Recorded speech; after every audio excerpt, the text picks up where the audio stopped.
Hey friends! Glad you're here at Muse Fanfiction. We've cooked up something special. What if Saitama adopted Harry at age 5 and taught him the secret to breaking his magical limiter? Liking and subscribing really helps us out. Okay, story time. Chapter 1, The Cupboard and the Caped Baldy. The thing about Saitama was that he never planned anything. He didn't plan to become the strongest man alive. He didn't plan to move to Z-City, municipality that had somehow developed a reputation for attracting the worst monsters on the planet with the reliability of a broken vending machine that only dispensed catastrophe. He didn't plan to join the Hero Association, didn't plan to get ranked in the lower tiers despite being capable of ending a planet-level threat before his grocery list got cold, and he absolutely, categorically did not plan to end up standing on a quiet residential street in Surrey, England, at 9:30 on a Tuesday evening, holding a dented can of discount tomatoes and staring at a perfectly ordinary house that made the back of his neck do something strange. He'd been fighting a thing. The Hero Association had classified it as a dragon-level threat, which in Saitama's experience meant it was large, loud, and would take approximately one punch to resolve. It had. The problem was that the thing, some kind of dimensional displacement entity, according to Genos' analysis, though Saitama had stopped reading those reports around the third paragraph, had grabbed him first, and the punch he'd thrown to get free had sent him approximately 9,000 kilometers off course. He'd landed in a hedge. The hedge had not survived. The street was called Privet Drive, which Saitama found mildly interesting in the way that names sometimes were. He had his grocery bag, miraculously intact, and his phone, which had 2% battery and was telling him that the nearest train station was 4 kilometers away. He'd started walking because walking was something he did, in the same baseline way he breathed or looked at sale signs, and he was halfway down the street when he stopped. It wasn't a sound, exactly. Or if it was the kind of sound that wasn't a sound, the absolute, concentrated absence of something that should have been there. He'd been in enough bad situations to know the difference between a house that was quiet because everyone was asleep and a house that was quiet because something inside it was trying very hard to be invisible. He looked at number 4. Normal house. Neat garden. A welcome mat that said "Home Sweet Home" in cheerful letters that had clearly never meant anything to anyone who'd crossed it. A car in the driveway that cost more than Saitama's monthly rent. A child's bicycle leaning against the garage, pristine, clearly never ridden. He stood there for about 4 seconds, which for Saitama was a very long time to spend thinking about something that wasn't a fight. Then he walked up and knocked on the door. The man who answered it was large in the way that things were large when they'd never been told they couldn't keep growing. Broad neck, small eyes, a mustache that seemed to function as a statement of character. He looked at Saitama, the yellow cape, the white suit, the face so blanket bordered on philosophical, and his own face went through several rapid transitions before settling on aggressive confusion. "What do you want?" the man said. "I heard something," Saitama said. "From your house." "You heard nothing." "There's nothing to hear." The answer came fast, which told Saitama everything. Fast answers to simple questions were either the truth spoken without thinking or a lie that had been practiced so often it had grown its own reflexes. The man's eyes, small, cold, deeply uncomfortable, said it was the second one. "There's a kid in there," Saitama said. Not a question. The man, Vernon Dursley, not that Saitama knew or particularly cared about his name, drew himself up to full height, which was impressive in a purely physical sense and deeply unimpressive in every other. "I don't know who you think you are, showing up at a man's door at this hour. Where," Saitama said, "is the kid?" The conversation that followed lasted about 90 seconds. Vernon Dursley was a man accustomed to being the most physically imposing person in any given room, and he was accustomed to people backing down when he filled doorways and raised his voice and reminded them very firmly that this was his house and his family and his business and they had absolutely no right. He delivered all of these points. He delivered them with considerable volume and a reddening of the face that suggested his blood pressure had opinions about the evening's events. Saitama listened to all of it with the same expression he used when waiting for instant noodles to finish rehydrating. The cupboard, Vernon Dursley said finally, in a tone that had started as a roar and ended as something much smaller and much more honest. Under the stairs. He's fine. He's perfectly, thanks, Saitama said, and walked in. The house smelled like furniture polish and something heavier underneath it, the specific staleness of rooms where anxiety had been living for a long time. The carpet was aggressively beige. There were photographs on the wall of a round, unpleasant-looking boy at various ages and stages of not deserving the affection surrounding him, and in none of the photographs was there any trace of another child. The door under the stairs was small and fitted with a latch that locked from the outside. Saitama looked at the latch. He didn't say anything because there wasn't anything to say. He opened it. The space inside was barely large enough to sit upright in. There was a cot, a thin, mean little thing with a blanket that had been washed so many times it had forgotten what color it was, and on it, folded into himself with the practiced efficiency of someone who had learned to take up as little space as possible, was a boy of about 5. He was small. Too small, in the specific way that children were too small when they hadn't been fed enough. His hair was a catastrophic black disaster, going in at least 4 directions simultaneously. His eyes, when they opened and found Saitama in the doorway, were so green they looked like someone had borrowed the color from somewhere it didn't belong on a human face. He had a scar on his forehead in the shape of a bolt of lightning. He looked at Saitama for a long moment with the careful, measuring look of a child who had learned not to expect anything good from adults appearing in doorways. Then he said, in a voice that was small but startlingly level, "Are you a bad man?" Saitama thought about it honestly, the way he thought about most things. "No," he said. "I'm a hero." The boy looked at him for another moment. "You don't look like a hero," he said. "You're bald." "Yeah," Saitama agreed. "I get that a lot." The boy's name was Harry. He offered it himself, without being asked, which Saitama noted with the part of his brain that filed away small significant things. A child who gave their name without being asked either trusted easily or had learned to manage adults proactively. Given the latch on the door and the photographs in the hall, he suspected the latter. "Harry," Saitama said. "Do you want to leave?" Harry considered this with an earnestness that would have broken a different kind of heart. He looked around the cupboard, the crayon marks on the underside of the stairs, the single shelf with 3 broken toy soldiers and a sock that didn't match anything, the dark water stain in the corner that no one had ever bothered to fix. He looked at all of it with the expression of someone conducting a very thorough inventory of a life. "Yes," he said simply. Saitama picked him up, the boy weighed almost nothing, which registered somewhere in his chest as a data point he found he didn't like, and walked out of the cupboard, through the hallway, and toward the front door. Vernon Dursley was blocking it. Behind him, partway down the stairs, was a woman, thin, horsey-faced, with the sharp eyes of someone who had decided a long time ago that feelings were inefficient. And behind her, peering around the banister with wide, piggish eyes, was the round boy from the photographs. "You can't just take him," Vernon said. His voice had found some of its authority again, bolstered probably by the woman's presence on the stairs. "He's family. There are laws. You can't walk into a man's house and I just did," Saitama said. "I'll call the police." "Okay," Saitama said. He shifted Harry to his other arm. Harry had not made a single sound throughout any of this. He was watching the Dursleys with those 2 green eyes, and his expression was not frightened. It was something quieter and older than frightened. Vernon's jaw worked. He looked at the boy in Saitama's arms, and for a single, terrible moment Saitama watched something flicker across his face, not regret, not guilt, but something almost like relief, quickly buried, which was in many ways worse than either of those things. "There's a letter," Petunia Dursley said. Her voice was clipped and precise, like she was cutting each word to a specific length. "From his school. They'll want him when he's 11. There are people who'll come looking. Then they can look," Saitama said. "I'm not hard to find."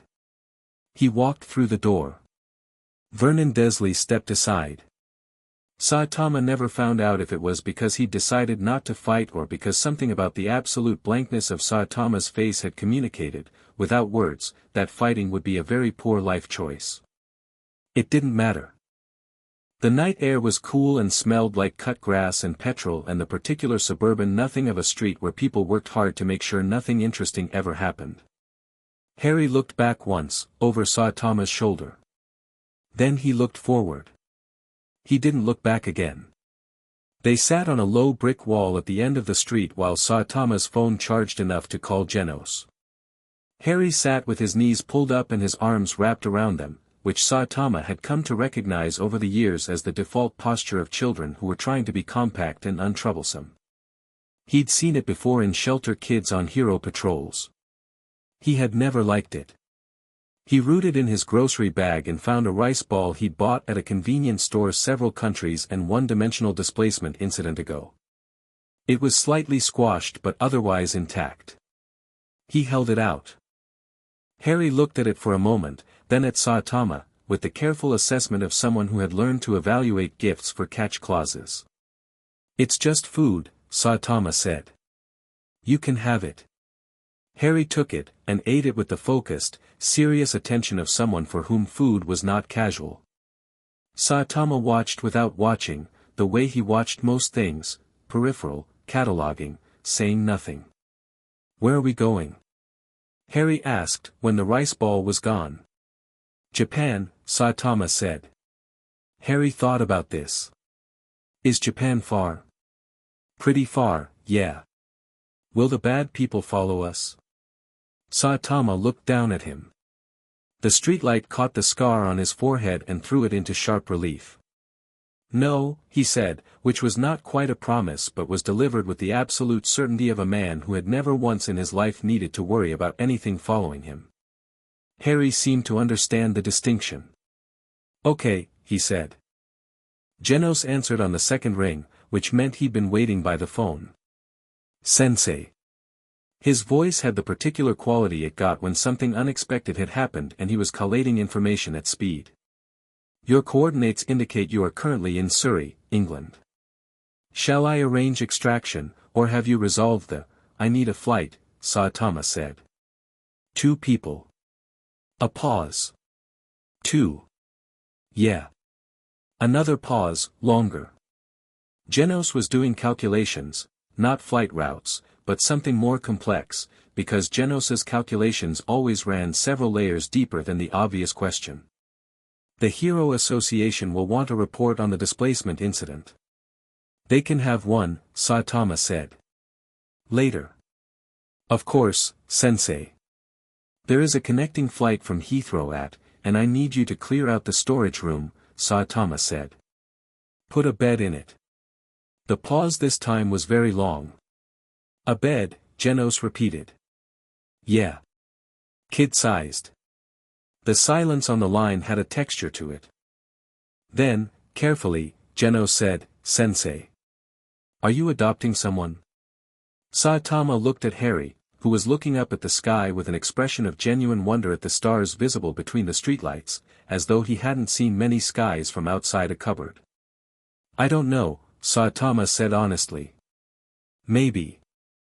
"I see," Genos said, in a tone that suggested he had, in fact, approximately zero idea what to do with this information. "I will prepare the room." The flight was long and Harry slept through most of it, curled in his seat with the airline blanket pulled up to his chin, and Saitama sat next to him and ate the in-flight meal and read a manga he'd brought and did not think about much in particular. Occasionally Harry would shift in his sleep and make a small sound that wasn't quite distressed and wasn't quite comfortable, and Saitama, without really thinking about it, would adjust the blanket or just exist in the particular way he had of existing, steady, unchanging, presently there, until the sound stopped. At some point over Russia, Harry woke up, looked at the dark window, looked at Saitama, and said, with the directness that Saitama was rapidly concluding was just how this child operated, "Why did you take me?" "You needed taking," Saitama said. Harry thought about this. "They were my family." "Yeah. They didn't like me." I noticed. Harry was quiet for a moment. Outside, the dark was very deep and very total, the kind of dark that only existed at altitude. My mum and dad are dead, Harry said. He said it the way children said things that had been said to them so many times the words had worn smooth and lost their shape. The Dursleys said it was a car crash. They said my dad was a drunk and my mum was a layabout. Are you going to say something different? Saitama considered several possible responses and discarded all of them in favor of the truth, which he had found was almost always the best option even when it was inconvenient. I don't know what happened to your parents, he said. But the scar on your head wasn't from a car crash. Harry's hand went up and touched it. Lightning bolt, small and neat, between his eyebrows. How do you know? Because scars from car crashes don't look like that, Saitama said. And because your aunt knew what you were. Harry's hand stayed on his forehead. What am I? Saitama shrugged. Don't know yet. Something. We'll figure it out. Harry looked at him for a long moment in the dim cabin light, and then he did something that Saitama had not at all expected. He leaned sideways and rested his head against Saitama's arm, not the way a child did it with a parent they trusted completely, but carefully, tentatively, like someone testing whether a bridge would hold. Saitama didn't move. He kept reading his manga. He turned the page. The bridge held. Harry was asleep again in 4 minutes. The apartment was not large. It had never needed to be large because Saitama's life was not a large life, it was a precise, economical life centered around discounted groceries, manga, hero patrols, and the particular spiritual discipline of a man who had accidentally transcended human limits and was now mostly concerned with finding a sale on crab. The storage room that Genos had converted into a bedroom was about the size of a walk-in closet, but it had a window, which was more than a cupboard under the stairs had ever offered. Genos had clearly panicked slightly in a productive direction. There was a bed with fresh sheets. There was a small lamp. There was a stuffed bear that Genos had apparently purchased from a 24-hour convenience store, which was the bear's only distinguishing feature and probably explained why it had a slightly haunted expression. On the wall, Genos had taped a map of the world, which was either inspirational or overwhelming depending on the child. Harry stood in the doorway and looked at all of it.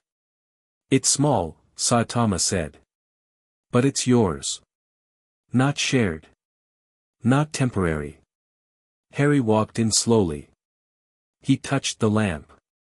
He touched the sheet on the bed, pulling it back and looking at the mattress beneath with the thoroughness of someone checking for traps or unpleasant surprises.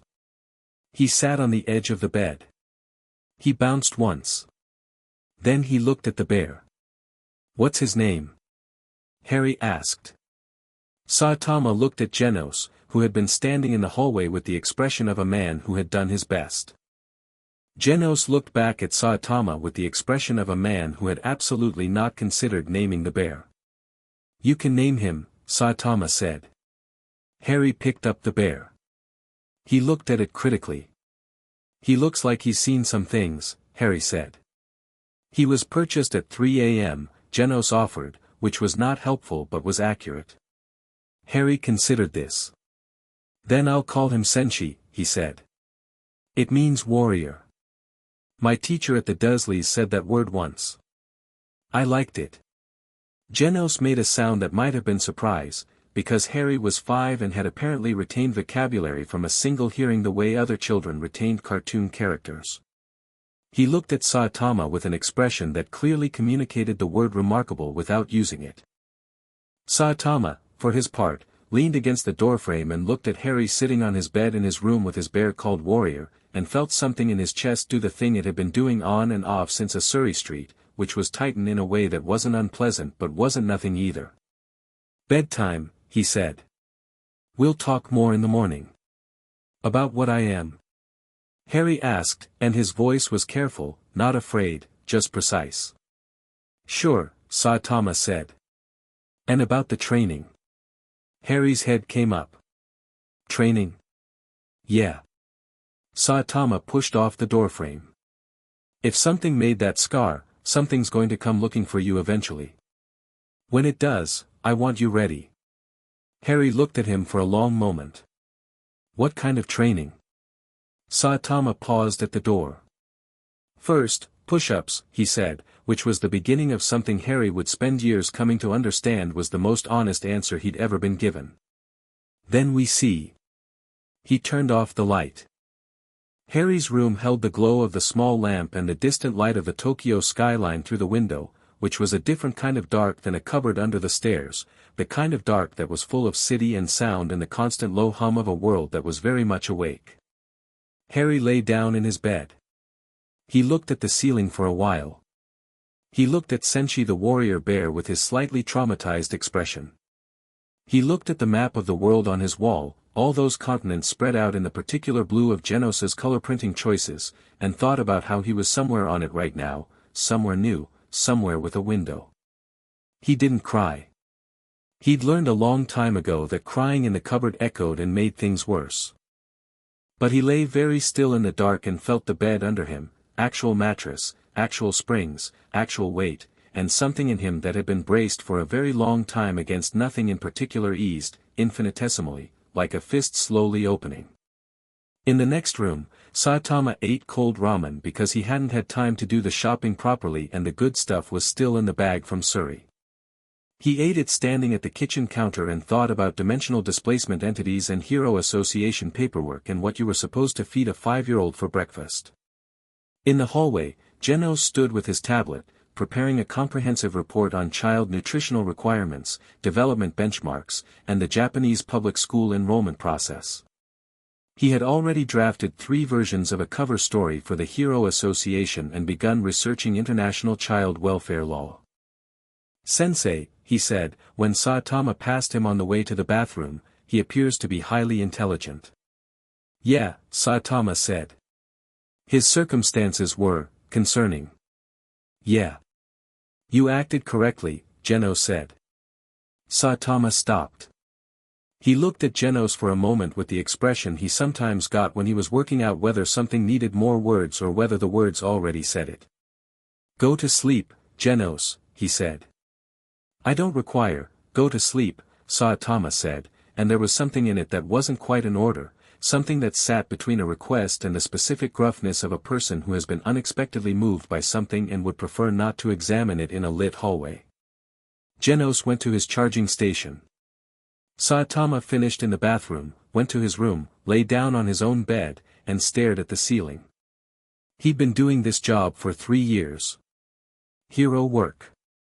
Monster punching.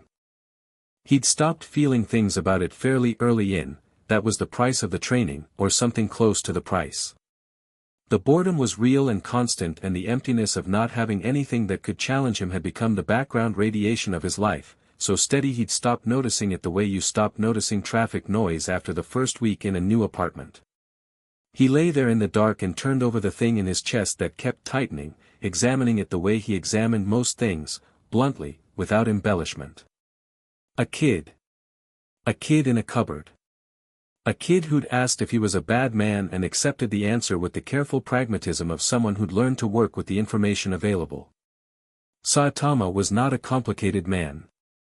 He had become the strongest thing on the planet through push-ups and sit-ups and long runs and a regime so brutally simple that no one ever believed him when he told them what it was, because people wanted complexity, wanted mystery, wanted something they couldn't replicate. The truth was always simpler than the legend. The truth here was simple too. There'd been a kid in a cupboard and nobody had done anything about it and he'd walked past and heard the specific silence of someone trying very hard to be invisible and he hadn't walked away, because whatever else had been lost in 3 years of pushing past every limit he had, whatever feelings had dulled and grayed and gone quiet, he'd walked past and a thing in his chest had tightened and he had not kept walking. That was all. That was the whole of it. He closed his eyes. In the small room with the window, Harry Potter lay awake a while longer, watching the light of the city move on his ceiling, thinking about Japan and Surrey and a man who carried a grocery bag through dimensional disasters and thought push-ups were where most things started. He thought about the scar on his forehead and what Saitama had said. Something made that scar. Something's going to come looking. When it does, I want you ready. He turned that over carefully. He'd spent 5 years in that house being told he was nothing, being told he was a burden, being told that whatever was strange about him, the way things moved when he was scared, the way glass vanished once when the Zeus snake wanted out, the way he'd once appeared on the school roof when a gang of Dudley's friends had cornered him, which he still couldn't explain, was wrong, was broken, was something to be ashamed of. And this man, this bald, blank-faced, calm-voiced man, had looked at the scar and the strangeness and said something and ready and treated both of those words like they were ordinary, like they were simply the next thing to address after bedtime and breakfast. Something. Harry let out a very slow breath. Something was more than he'd ever been called. He pulled Senshi the warrior bear in against his chest and shut his eyes, and this time sleep came quickly, the way it did when a part of you that had been standing guard for a very long time finally, cautiously, stood down. Outside, Tokyo breathed its enormous, complicated, illuminated breath. Inside, one room over, the strongest man in the world fell asleep inside 3 minutes and did not dream. The next morning, Saitama made scrambled eggs because that was the thing he was most confident cooking without producing a structural event. He slightly overcooked them, which he always did, and he put them on the table with rice and miso soup he'd gotten from a packet because the packet version was fine and the from-scratch version took 40 minutes and he hadn't done the shopping yet. Harry appeared in the kitchen doorway at 7:15, still in the slightly too large t-shirt Genos had procured as emergency pajamas, his hair achieving new structural heights in the overnight period. He looked at the food. He looked at Saitama. He sat down at the table.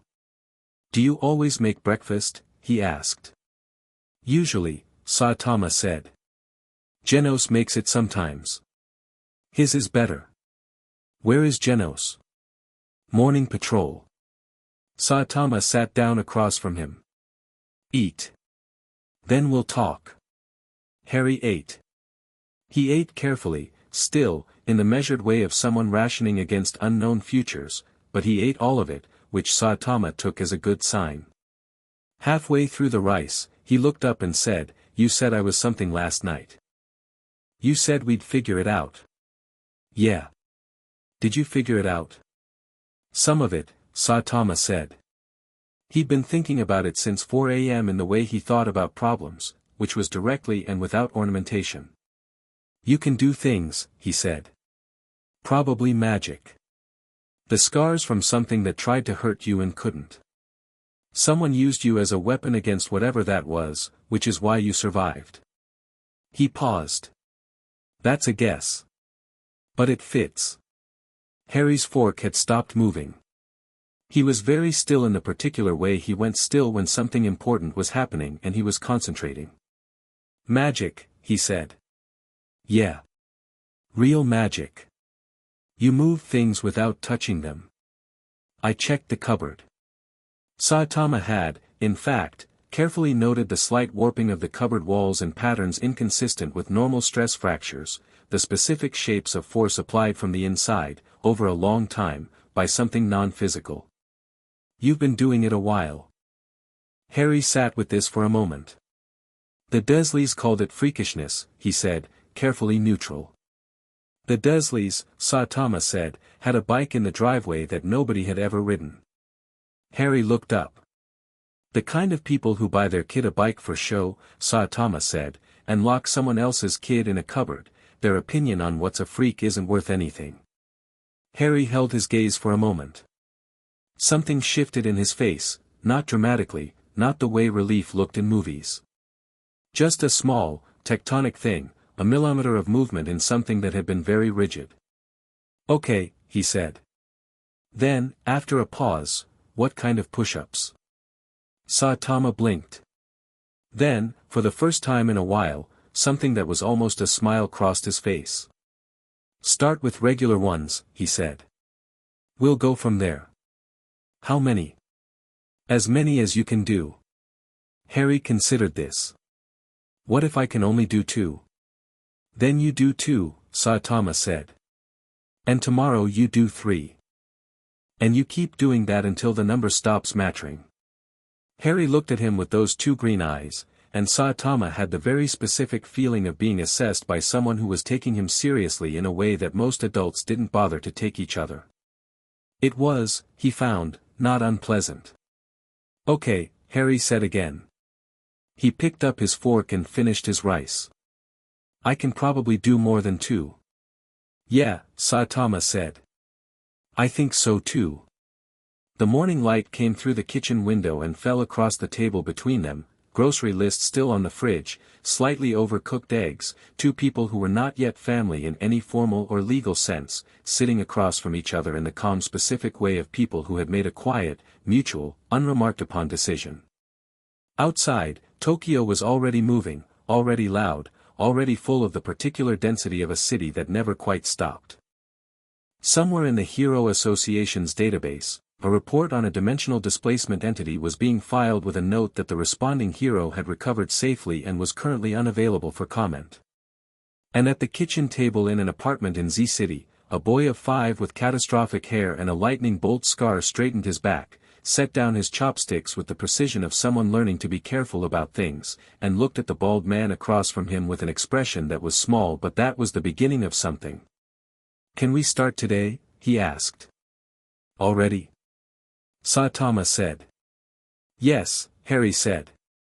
Saitama looked at him. He looked at the table. He looked at the kitchen window and the Tokyo morning beyond it and the particular ordinary day laid out in front of them like a road he hadn't expected to be standing on. "Sure," he said. "Finish your miso first."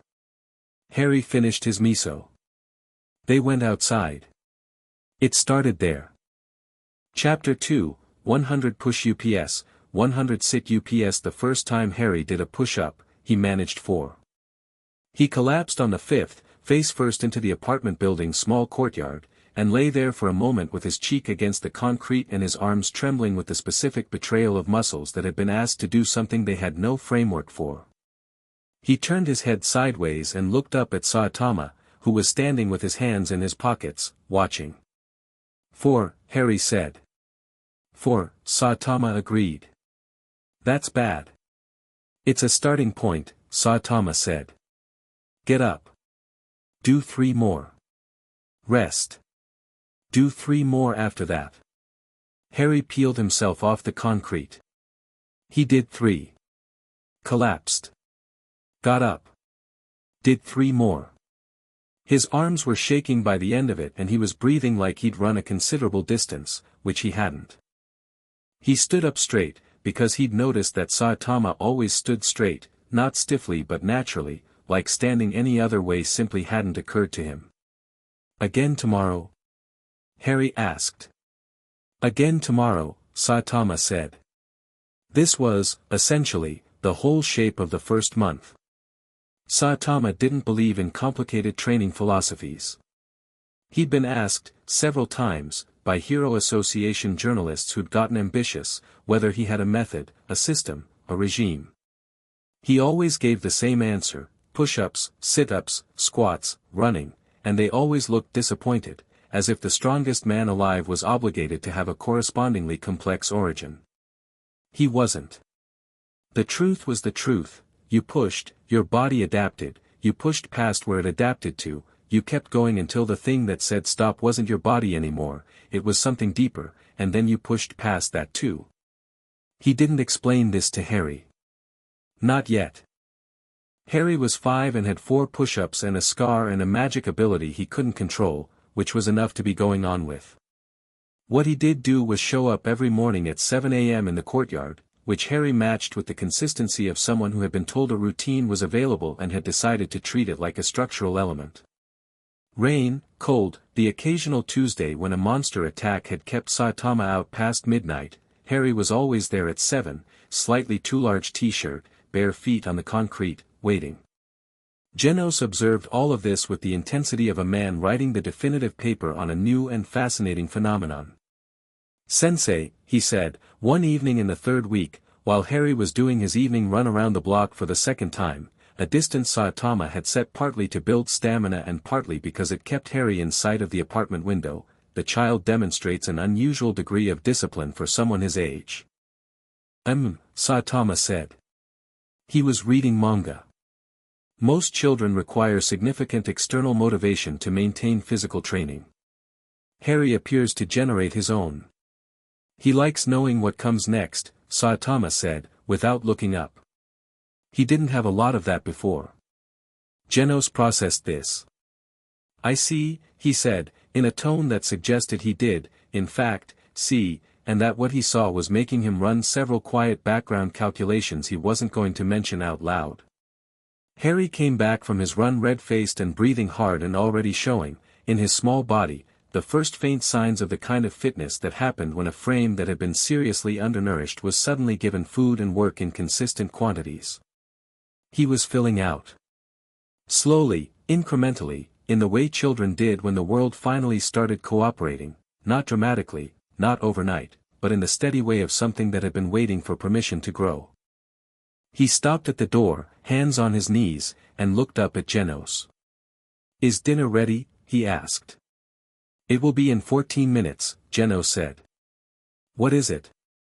Katsu curry. Good, Harry said, with the approval of someone who had developed opinions about food with the same speed and conviction with which he developed opinions about everything else.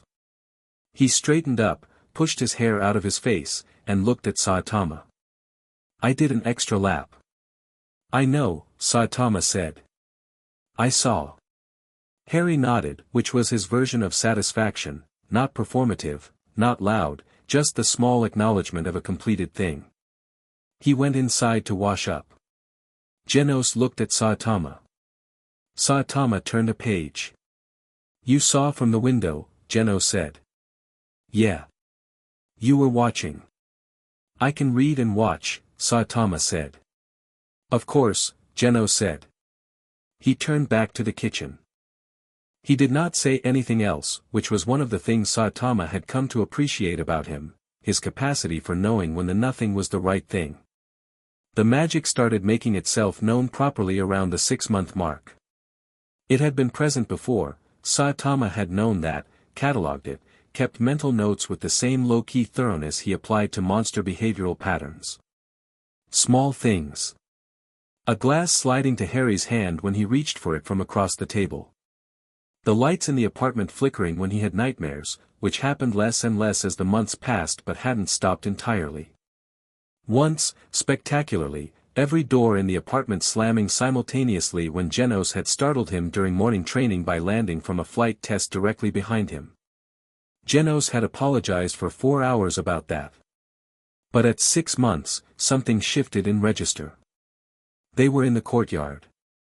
Harry was on push-up 30-something, the count had climbed with the patient, grinding reliability of a tide coming in, and Saitama was watching him with the sideways attention he developed for this specific activity, not staring, just present, when Harry's hands left the concrete.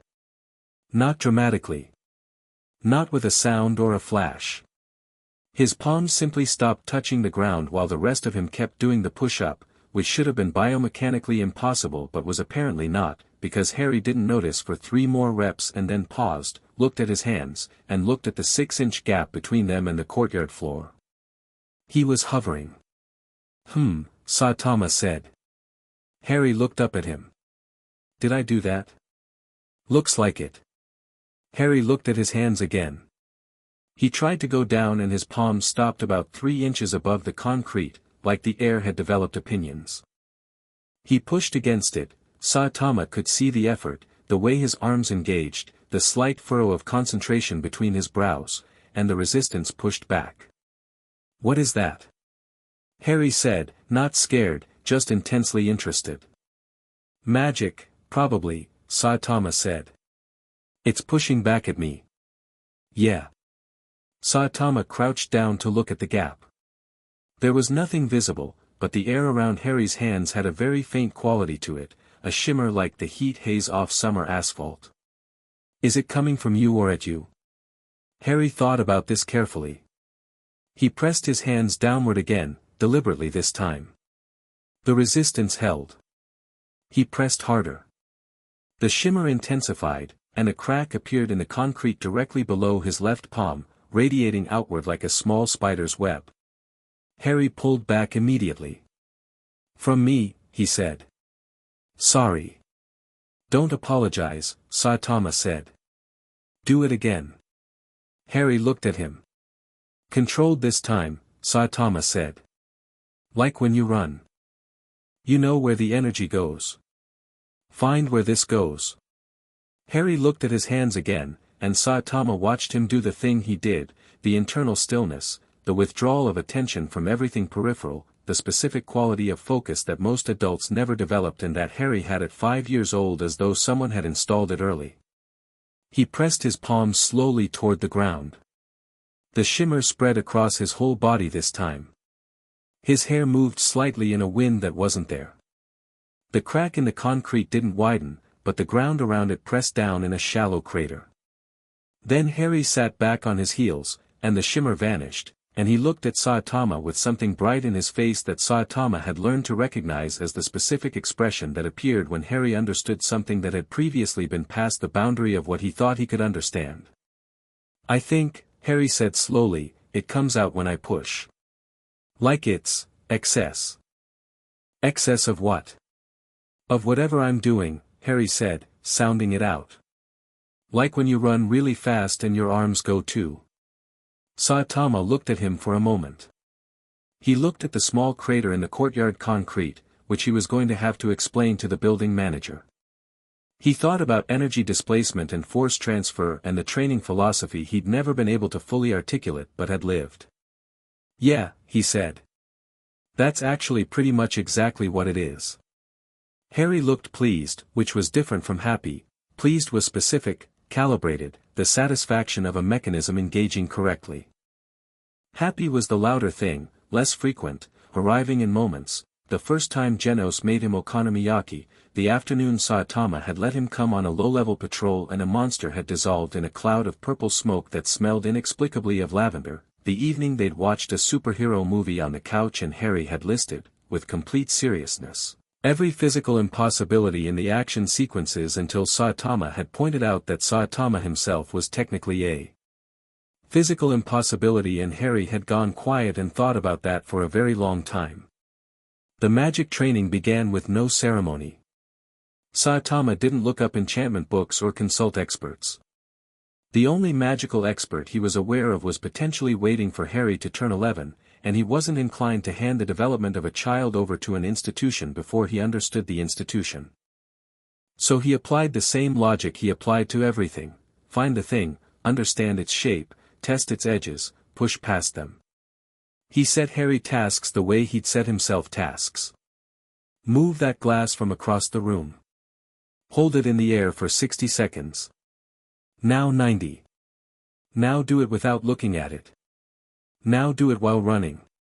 Now do it while tired. Now do it while he was talking at Harry about something unrelated, because focus under distraction was a different skill from focus in silence, and the situations where you'd need it were the ones where you couldn't choose your conditions. The progress was not linear, and it was not always graceful. There was the morning Harry accidentally launched Genos into the opposite wall during a training exercise that had gotten competitive. Genos had been fine, Genos was almost always fine, which was one of his more useful qualities, but the wall had required patching, and Harry had stood in the rubble of it looking at Genos's crater-shaped impact point with an expression that was genuinely horrified. "I'm so sorry," he said. "I didn't mean to, the energy just, I'm fine," Genos said, extracting himself from the drywall with the dignity of someone who had been launched into walls before and had developed a procedure for it. "The output-to-intent ratio is a calibration issue. It's correctable." "That's what I always say," Saitama said, from the doorway, eating a banana. Harry looked at him. "You've launched him into walls before?" "A few times," Saitama said. "Early on." Genos looked at Saitama with the expression of a man whose traumatic formative experiences were being used as a teaching aid. "And I'm still here," Genos said, which was both true and slightly alarming in the way it was meant to be reassuring. Harry went back to calibrating. There was also the week, at around the 8-month mark, when Harry's nightmares returned with new intensity and the magic came out sideways in sleep, objects moving, small fires starting and self-extinguishing, the window cracking in a perfect radial pattern from one corner. Saitama dealt with each instance without fuss, replacing the window, moving objects back, sitting in the hallway outside Harry's room when it was bad because he'd found, through trial and the specific kind of understanding that didn't come from research, that Harry didn't need someone in the room, just nearby. He sat with his back against the wall and his manga in his lap and the light from under Harry's door, and after a while the sounds from inside would quiet and stop. Genos once found him there at 2 a.m. and said nothing at all, just brought him a cup of tea and went back to his charging station, and Saitama drank the tea and turned the page, and the nightmares slowly, over weeks and months, burned themselves down to the occasional irregular flare rather than a nightly event. One morning, around the 10th month, Harry brought it up directly, the way he brought up most difficult things, abruptly, in a different context, apparently casual, which had nothing casual in it. They were on the morning run, Saitama jogging at a speed that was for him the equivalent of standing still, Harry running properly beside him, the city just starting its daily assembly of noise and light. "I have them less," Harry said. Saitama said. "The dreams. I have them less. I noticed." Harry ran for a bit. "Do you dream?" "Not much." "Did you used to?" "Used to dream about fighting," Saitama said. "Finding something I couldn't beat. Back when that was still possible." Harry glanced at him. "Is it still possible, I mean?" Saitama thought about it honestly. "Haven't found it yet." "Does that bother you?" This was the kind of question Saitama might have deflected from an adult or simply not had the language to answer, but Harry had asked it with the open-handed directness of someone who genuinely wanted to know and had no ulterior purpose, and that made it a different question. "Yeah," Saitama said. "Kind of. It's like training for a fight that never comes. Gets quiet after a while." Harry thought about this for nearly a whole block. "My dreams are about green light," he said. "And a voice that doesn't have a face. It's not scary exactly. It's more like, something that wants something." "What does it want?" "I don't know," Harry said. "Me, I think. But not in a, it's not like what the Dursleys wanted. They wanted me small. This wants me, I don't know. Present, maybe. Like it's waiting for me to show up." Saitama ran. The city moved around them. A truck turned at the intersection ahead. A bicycle pinged its bell at a pedestrian who wasn't paying attention. "When you figure out what it is," Saitama said, "you'll know what to do about it." "How do you know?" "Because you're better at figuring things out than you think you are," Saitama said, which was as close as he got to "because I've been watching you for 10 months and you are clearly remarkable," and which Harry, who had learned to read the economy of what Saitama said and what he didn't, received perfectly. They ran the rest of the block in silence.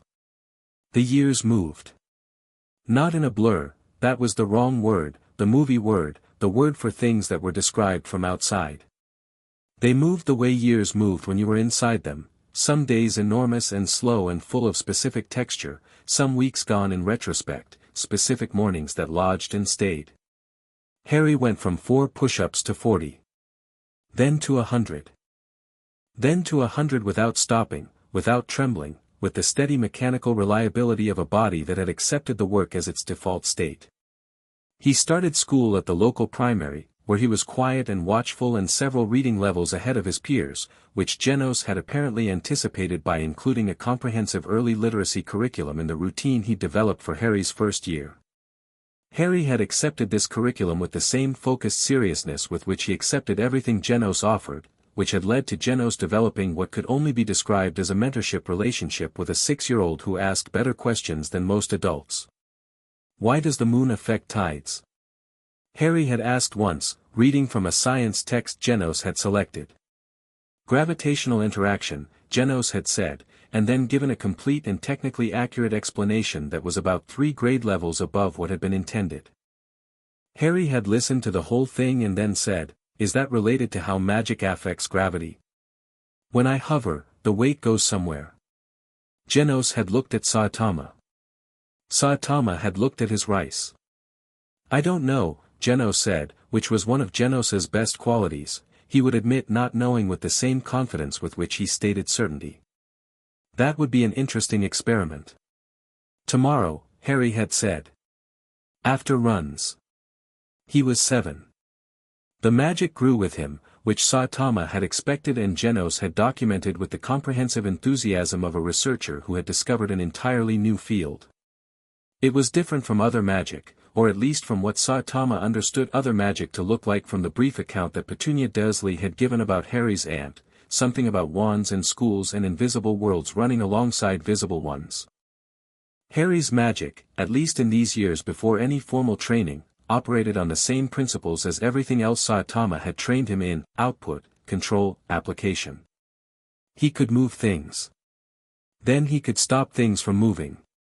Then he could change direction, speed, position, not levitation exactly, more like he'd extended his physical intuition to include the space around him as part of his reach. Saitama had watched him catch a falling child in a park from 30 feet away when he'd been 8, a pure reflex, no thought, the same kind of move a trained fighter made when something entered their range, except the range had extended, transparent and automatic, beyond the physical length of his arms. The child's mother had looked around wildly for the source of the help. Harry had already turned away and was pretending to look at a tree. "You could have let someone see that," Saitama said, when they were out of the park. "I didn't want the attention," Harry said. "Why?" Harry thought about it. He was 8 and he thought about things with the thoroughness of someone twice his age. "Because I don't know what I am yet," he said. "I don't know the rules." When you don't know the rules, drawing attention is a liability. Saitama looked at him. "That's pretty smart." "Genos says situational awareness is about information management," Harry said. "No more than you show." "Genos says that?" "He says you taught him that." Saitama tried to remember teaching Genos anything like that and couldn't, which either meant he'd said it in passing without realizing or Genos had attributed to formal teaching what was just watching Saitama exist. He found he didn't mind either. "Fair enough," he said. The thing about Harry at 8 was that he was deeply, constitutionally curious, in the way that children were when nobody had ever been punished for asking. He asked about monsters, Saitama's work, the hero association, the ranking system, the specific physics of a punch that could resolve a planetary-level threat in a single motion. He asked about Genos, his history, his mechanical components, the fire he could generate from his arms, how he thought about being the kind of thing he was. He asked about Saitama's training, not the exercises but the philosophy underneath them, the why of the pushing and the threshold they were building toward. Saitama answered everything directly, which Harry had come to understand was a specific form of respect, that the most honest thing you could do for someone was tell them the truth about how things worked, even when it was complicated or uncomfortable or unfinished. He asked, at 9, about death. They were eating ramen, the good kind, from the place 2 blocks over that Saitama had been a loyal customer of since before Harry existed in his life, and Harry had been quiet for the first half of the meal in the specific, loaded way that meant he was building toward a question he wasn't sure how to land. "My parents," he said. "Someone killed them." Saitama set his chopsticks down. "You said the scar wasn't from a car crash," Harry continued. "And the dream, the green light. I've been thinking about it. Green light and someone dying. I looked up curses. In the library." He looked at Saitama carefully. "Someone used a killing curse on me when I was a baby, and it didn't work. And it killed whoever cast it instead. Or something like that. I'm not sure of the details but I'm sure about the shape of it." Saitama looked at him. "Yeah," he said. "That's probably right. Did you know that before? When you took me?" "I knew something like it," Saitama said. "Didn't have the specifics." "Why didn't you tell me?" "Because I wanted you to find it when you were ready to find it," Saitama said, "not when I decided you should know it." Harry sat with this for a moment. It was a fine line, and Saitama knew it, between protecting someone from information and trusting them to be ready, between withholding and waiting. He'd made a judgment call. Harry was deciding whether he agreed with it. Okay, Harry said finally. I think that's okay. Okay, Saitama said. Whoever cast it, Harry said. They might not be dead. The dream has been getting more regular again. Something's still there. I know, Saitama said. Are you worried? No, Saitama said, plainly, without performance. Harry looked at him. Because you're strong enough to handle it. Because you're getting strong enough, Saitama said. That's different. Harry's expression did the small tectonic thing. Not dramatic, not loud, just the millimeter movement of something settling into its correct position. Okay, he said. He picked up his chopsticks. I want to try the wall exercise again after this. I think I was generating the force from my shoulders when it should come from further back. Core, Saitama said. Right, Harry said. Core. He ate his ramen. Also, Genos said you should eat more vegetables. Genos eats electricity. He says that's irrelevant. Saitama looked at his ramen. Tell Genos his circuits are irrelevant. Harry smiled, which was the real thing, the loud version, sudden and brief like weather, and went back to eating. At 10, Harry could run 20 kilometers without stopping. He could do 300 push-ups in a session. His magical control had reached a level where he could hold 6 objects in motion simultaneously while carrying on a conversation, while solving a maths problem, while running. He couldn't yet push people the way he could push objects. The principle was the same but the application required a different quality of intention that he was still working on, still finding the shape of. He was, by every metric Genos applied, which were numerous and extremely detailed, in the top fraction of a percentile for physical fitness for his age group. More quietly, more significantly, he was one of the most present people Saitama had ever spent time around, fully there in the way that most people weren't, attending to things, noticing, processing. He also still argued about instant noodles. There's no nutritional value in this, Harry said, holding up a brick of ramen at the convenience store. They were doing the weekly grocery run, which they did together, partly for practical reasons and partly because it was one of the few things that had remained constant since the very beginning. There's sodium, Saitama said. That's not. Harry put the ramen back with the expression of a person fighting a losing battle with genuine principle. Genos has sent me 17 studies. On processed noodles. He color-coded them. Genos doesn't have to eat them. He says that's also irrelevant. Why does Genos know the word irrelevant so well? Because you say it constantly when you don't want to deal with something. Saitama picked up the ramen and put it in the basket. We'll get vegetables too, he said. You always say that. We always get vegetables. You never eat them. I eat them, Saitama said, which was technically true in the sense that he ate whatever was in front of him without strong preference, including the salads Genos put in front of him with the weary hopefulness of someone maintaining a standard in the face of overwhelming contextual pressure. Harry followed him through the store with the running, half-exasperated, half-affectionate energy he developed for these arguments, which neither of them ever properly won and neither of them ever actually wanted to end. He put vegetables in the basket. He put fruit in the basket. He added a particular kind of tea Genos liked that he'd started including without being asked, which was one of the small things Saitama noticed the way he noticed most small things, peripherally, without comment, filing it under something he didn't have the exact right word for. At the checkout, the cashier, a middle-aged woman who'd been working this register for 3 years and knew Saitama as the bald regular, looked at Harry with the slight surprise she always showed, recalibrated to his presence, and asked, "Is this your son?" Saitama opened his mouth. Harry, without looking up from the conveyor belt where he was arranging the groceries with geometric precision, said, "Yes." The cashier smiled and began scanning. Saitama looked at Harry. Harry kept arranging groceries. "Efficient," Saitama said. "She was going to ask a follow-up anyway," Harry said. "This closes the loop." Saitama paid. They walked home. The afternoon was settling into the specific low gold of early evening, the streets filling with the after-school, after-work density of a neighborhood coming back to itself. Harry carried one bag.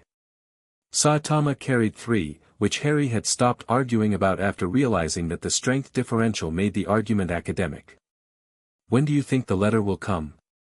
Harry asked, which was the question he'd been asking with increasing frequency as the year moved toward his 11th birthday. "Your aunt said 11, Saitama said. "That's next year." "Yeah. Will you come?" Harry asked. He said it sideways, looking forward, in the same register he used for important things that he was treating as casual. "Where?" "Wherever it is," Harry said. "The school. When we go to sort out what I need." "I'll come," Saitama said. "You'll be bored." "Probably," Saitama said. "I'll come anyway." Harry nodded, which was satisfaction, the specific, calibrated kind. He shifted his grocery bag to his other hand and kept walking and said nothing else, because some things didn't need more than the confirmation, just the knowing. That night, with Genos in his charging station and Saitama in his room and the Tokyo night doing what Tokyo nights did, enormous and complicated and lit from below, Harry sat at his desk and looked at the map on his wall, which had been up there since the first night, which he'd never taken down. He looked at England. Small island nation, top left quadrant, gray in the atlas coloring. He looked at Japan, where he'd been for 5 years, where push-ups started and magic grew sideways and instant noodles were apparently a food group. He looked at all the space between them and the space beyond them, all the world spread out flat and full of things he didn't know yet.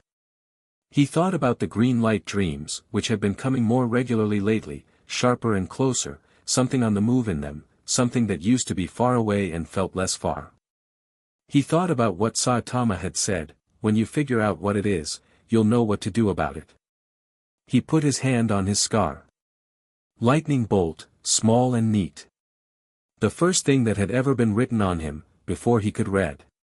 He sat at his desk, in his room, with his map, in his apartment, in his city, and thought about the shape of what was coming. He didn't feel afraid. He felt, with the precision and directness of someone who had been trained to assess things accurately, ready. Not ready because he was finished growing.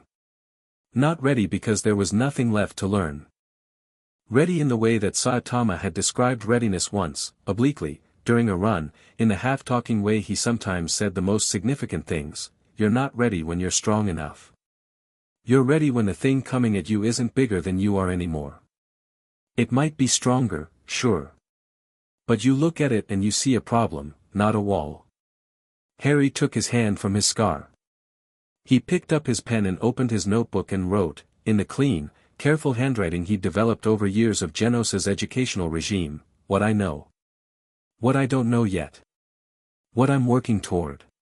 3 columns. He started filling them in.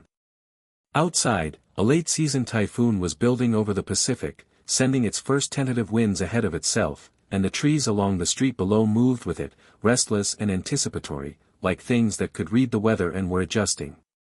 In the kitchen, the light Saitama had left on over the stove threw a warm square into the hallway.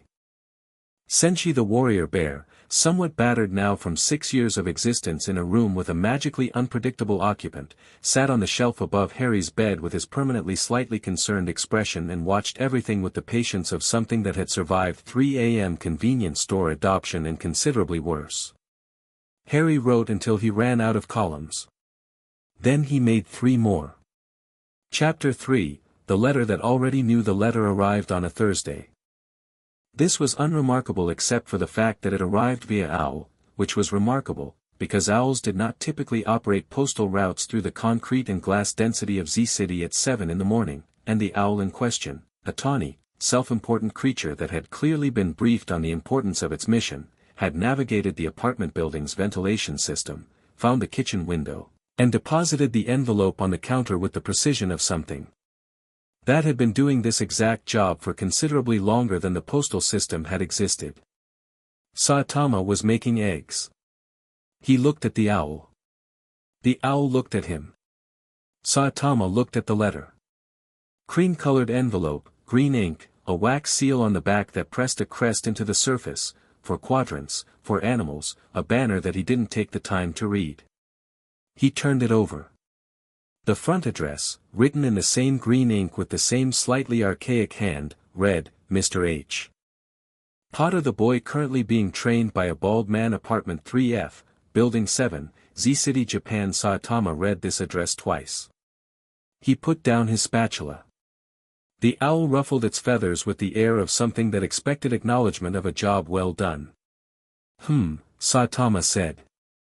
Harry came into the kitchen 4 minutes later in the particular way he always came into the kitchen, already awake, already thinking, hair achieving its daily structural ambitions before anything else had been resolved. He was wearing the grey training shirt that Genos had ordered in bulk when Harry's arms had outgrown the previous ones. He stopped when he saw the owl, which was still on the counter, and had apparently helped itself to a piece of the bread that Saitama had left out. "There's an owl," Harry said. "Yeah," Saitama said. "In the kitchen." "Yeah." Harry looked at the owl. The owl looked at Harry with the intensity of a creature delivering something it considered significant. Harry looked at the letter in Saitama's hand, then at Saitama. "Is that for me?" "Address says so," Saitama said, and held it out. Harry took it. He read the front of the envelope, which took about 2 seconds, and his expression did the thing where it went very still and very attentive simultaneously, like a compass needle finding north. He turned it over, looked at the seal, turned it back. He sat down at the kitchen table and opened it with the careful, deliberate attention he gave to things he'd been expecting for a long time. 2 pieces of parchment inside. He read the first one. Then the second. Then he set them on the table and looked at them for a moment. "Hogwarts School of Witchcraft and Wizardry," he said. "That what it is?"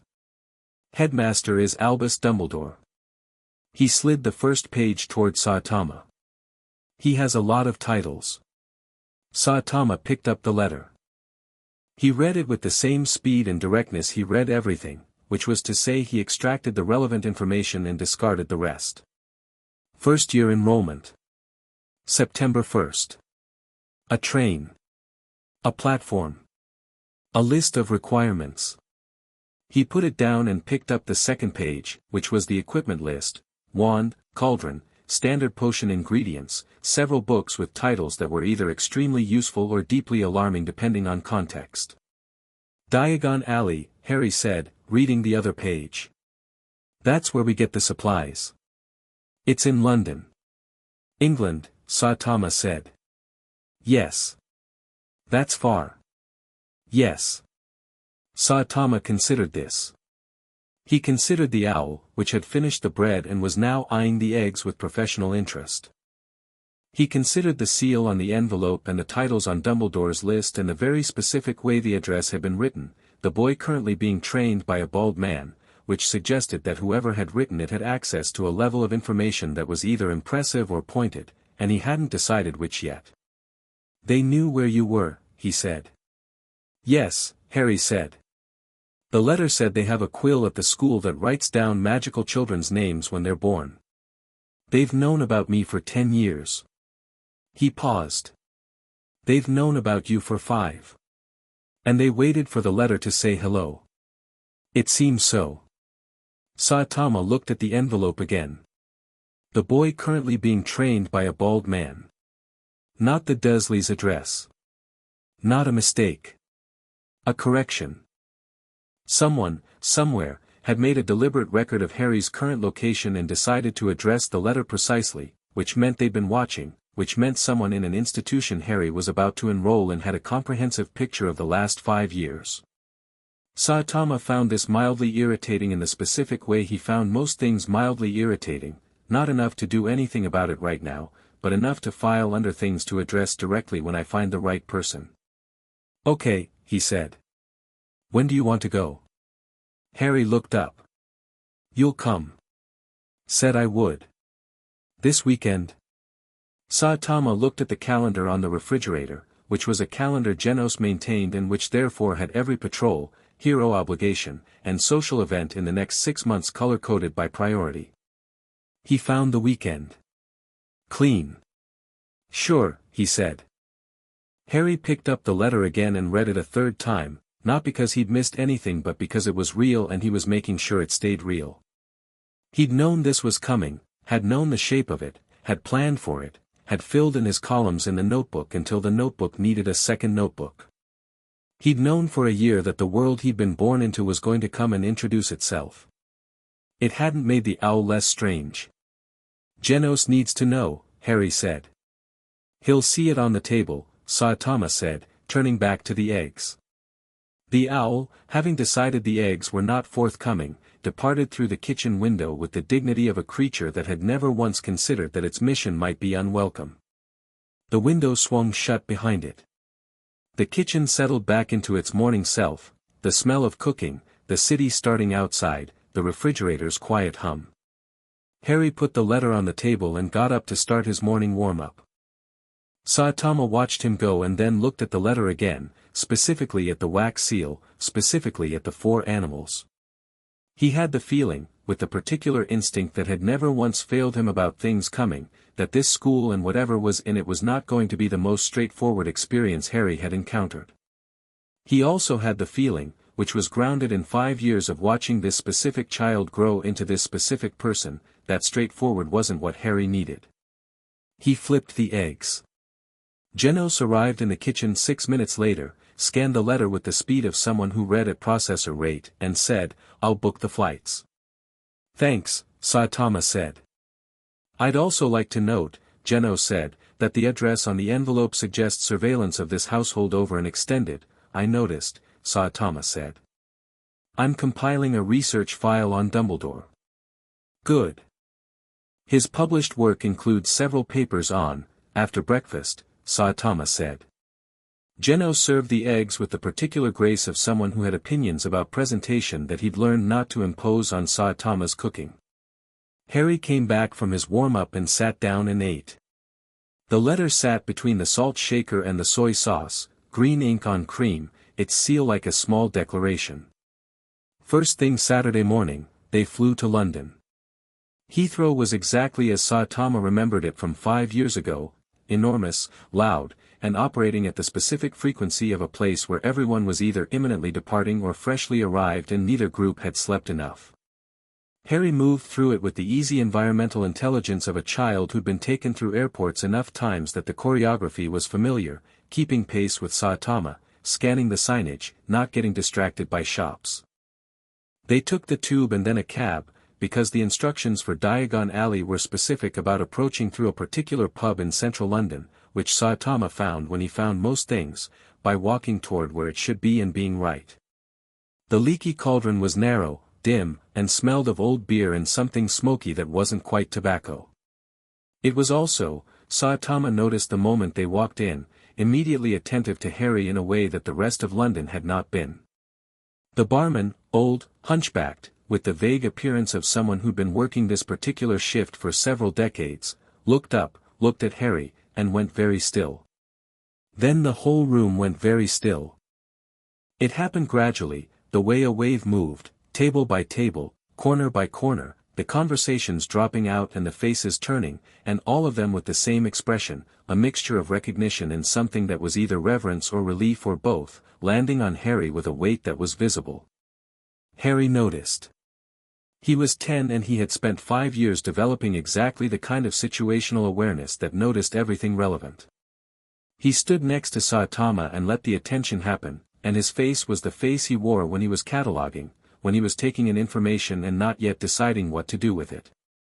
A witch at the nearest table half rose from her seat and said, in a hushed, shaking voice, "Bless me, is it? Is it Harry Potter?" Other voices joined. A man near the back said, "Harry Potter," with the reverence of a name that meant something specific and large. The barman came around from behind his counter. An old witch near the fireplace actually started crying, dabbing at her eyes with a cloth while saying something about her husband's name on the memorial. Harry looked at all of it. Then he looked at Saitama. Saitama raised an eyebrow, which was as close as he got to "I didn't know about this part."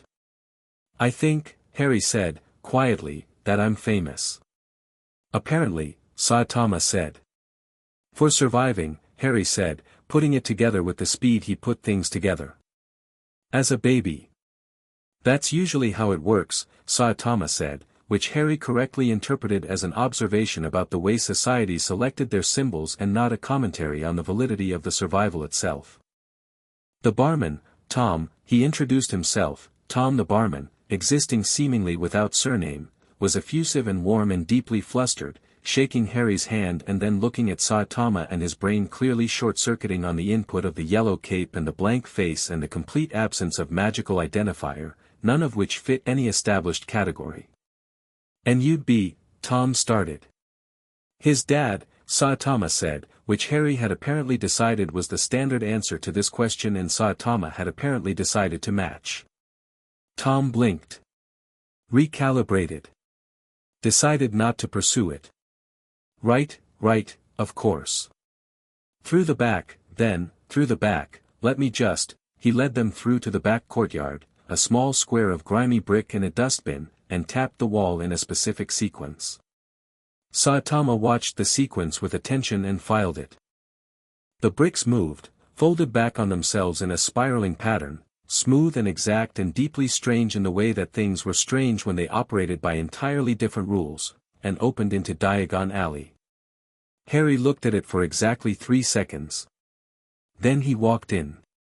The alley was everything the letter hadn't described and everything the name suggested, diagonal, alive, packed with the density of a marketplace that had been operating in its own pocket of reality since before London's postal codes had been invented. The buildings leaned toward each other overhead. The shop signs moved, some literally, some just in the quality of their typography. People moved in robes, carrying bags that clinked and rustled and emitted small puffs of colored smoke. Owls sat in cages outside a pet shop. A cart of cauldrons displayed itself with the competitive energy of cauldrons that knew they were being evaluated. Harry walked through it and his head moved, not obviously, not like a tourist's, but in the steady tracking sweep of someone who was cataloging everything simultaneously.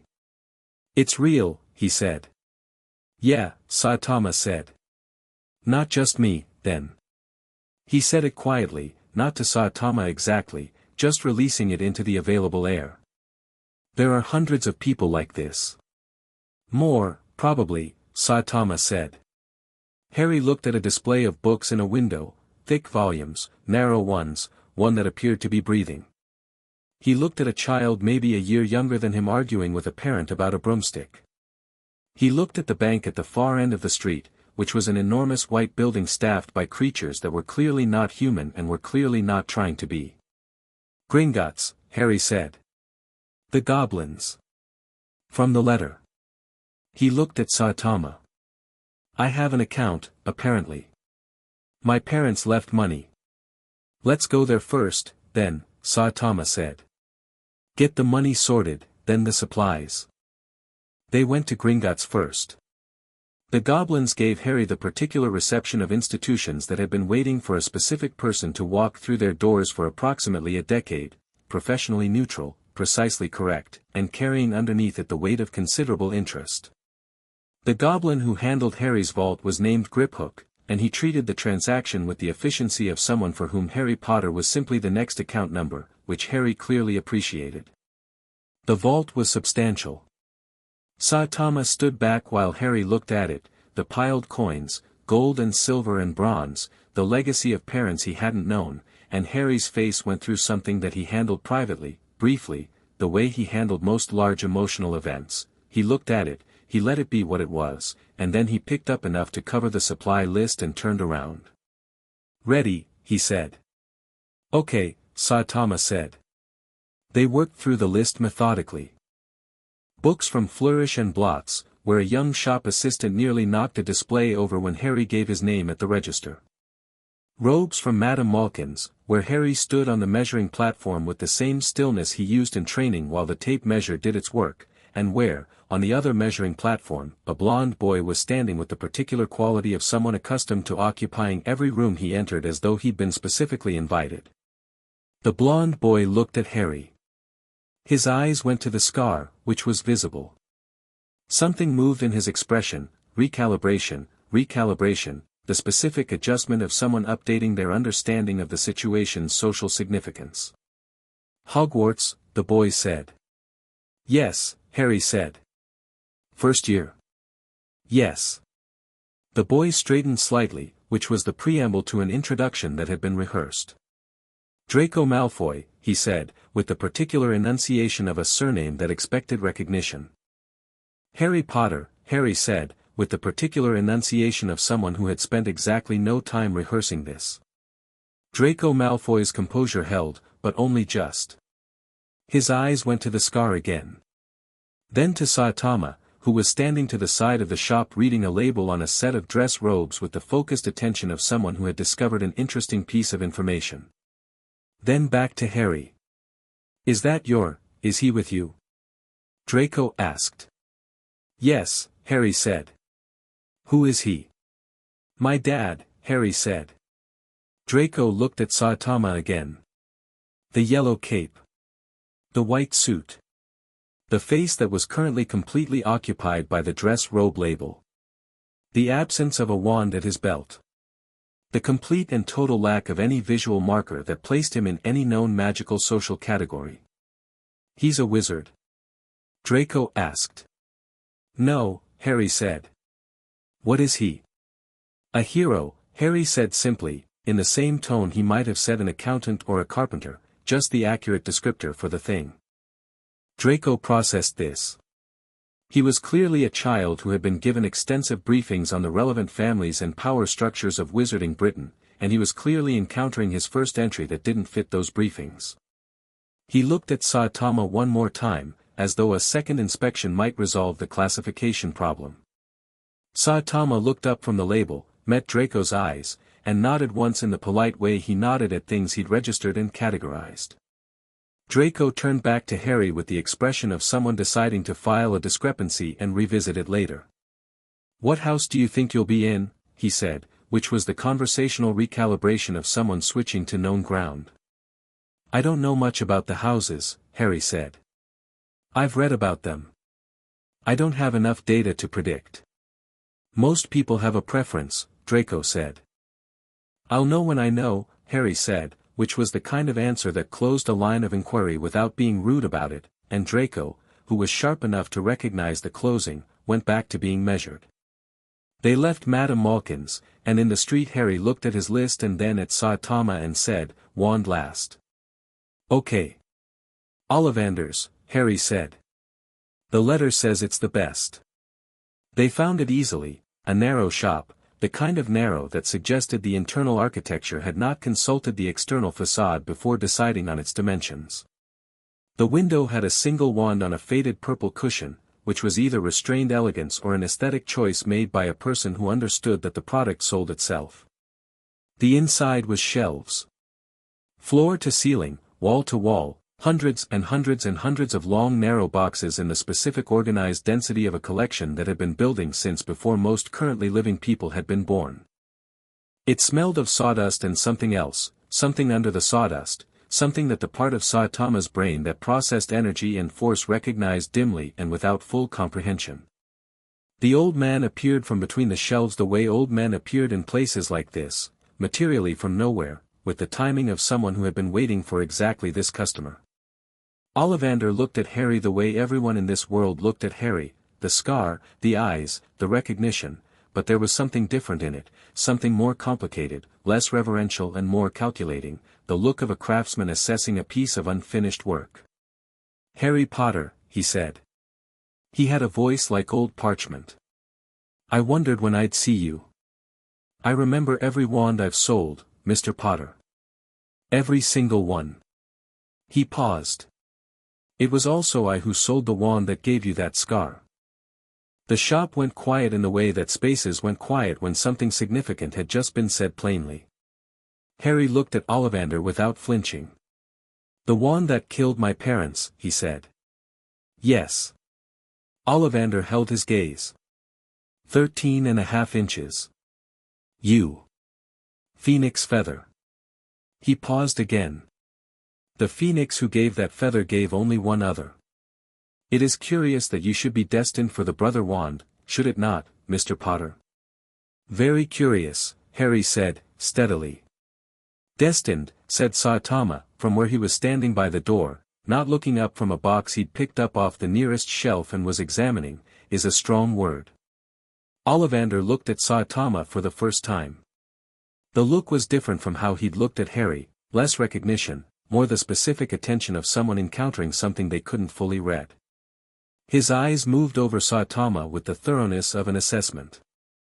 Curious, Ollivander said, and this time the word was directed entirely differently. Let's try wands, Saitama said, putting the box back on the shelf. He looked at Harry. We're here for you, not me. Ollivander seemed to make a decision about this statement, specifically the decision to engage with it later, and turned back to Harry. The fitting began. It was not a quick process.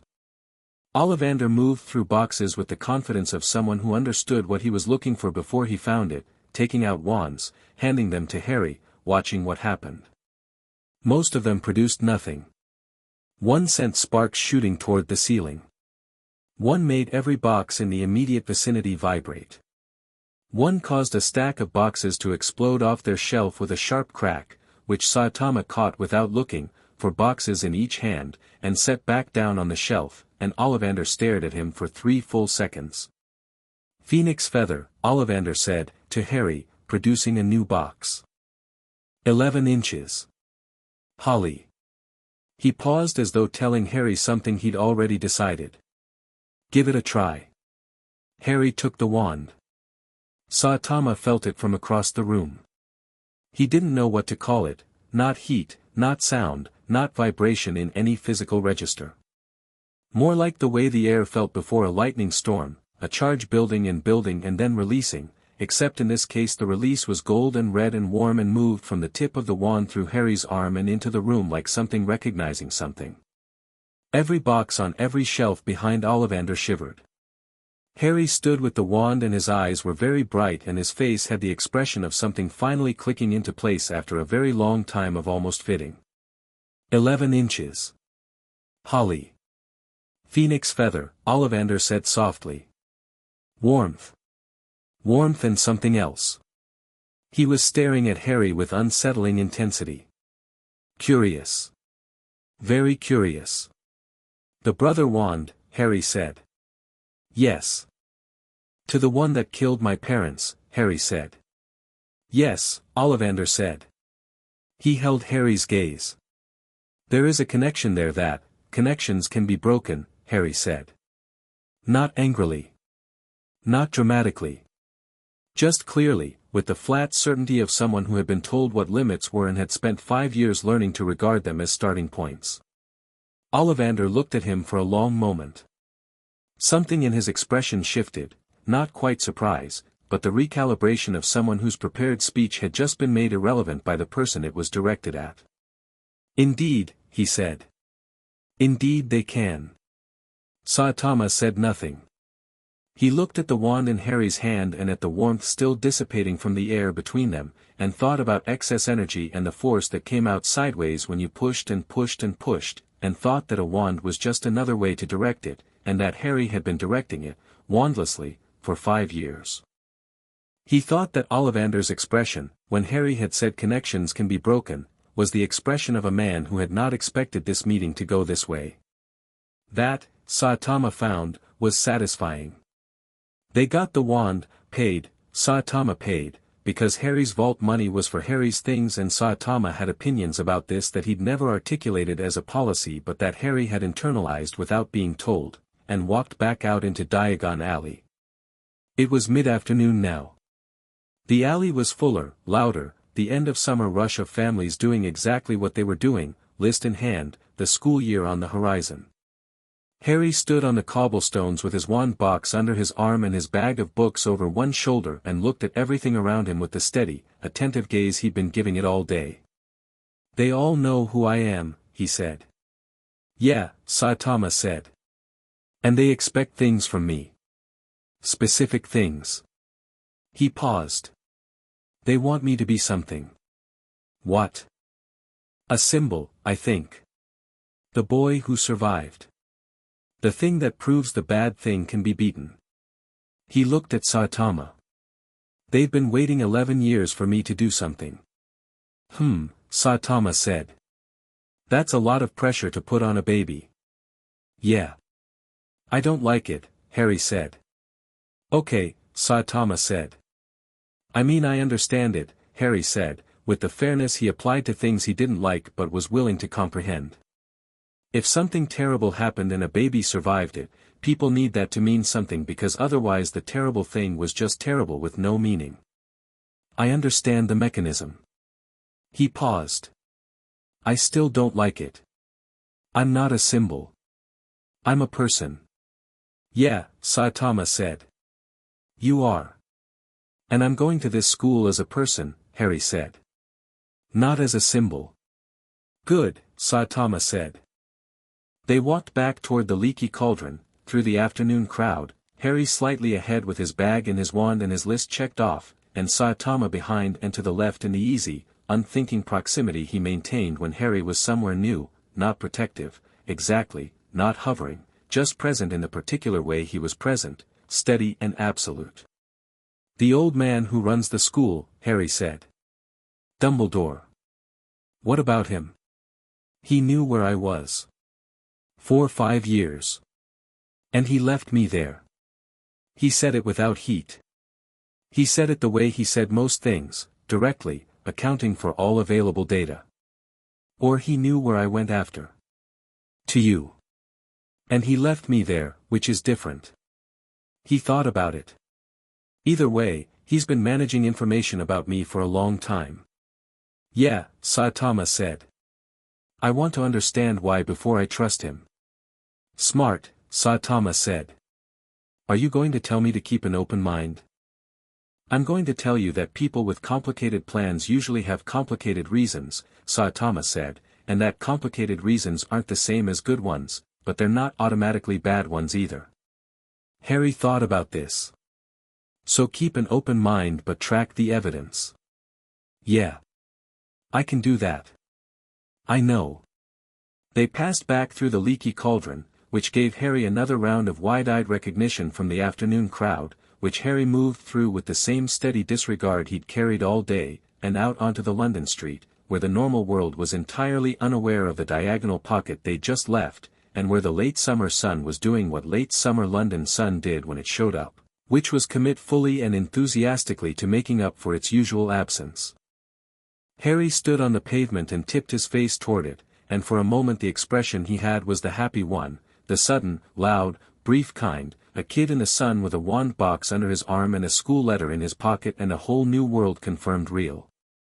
Then it settled into something quieter and more permanent. Okay, he said. Okay, Saitama said. I think I'm ready for this. Yeah, Saitama said. I know you are. Harry looked at him sideways, and there was something in his expression that was too big and too old for the moment, something that had been building since a courtyard and 4 push-ups and a first morning with scrambled eggs. Did you know? Harry said. When you took me? That it was going to be, all this? Saitama looked at the London traffic, at the black cabs and the red buses and the ordinary relentless movement of a world that had no idea there was a diagonal alley 15 feet away full of owls and cauldrons and the structural fabric of an entire hidden civilization. No, he said. I just knew you needed taking. Harry nodded slowly. That's enough, he said. That's actually enough. They walked to the tube station.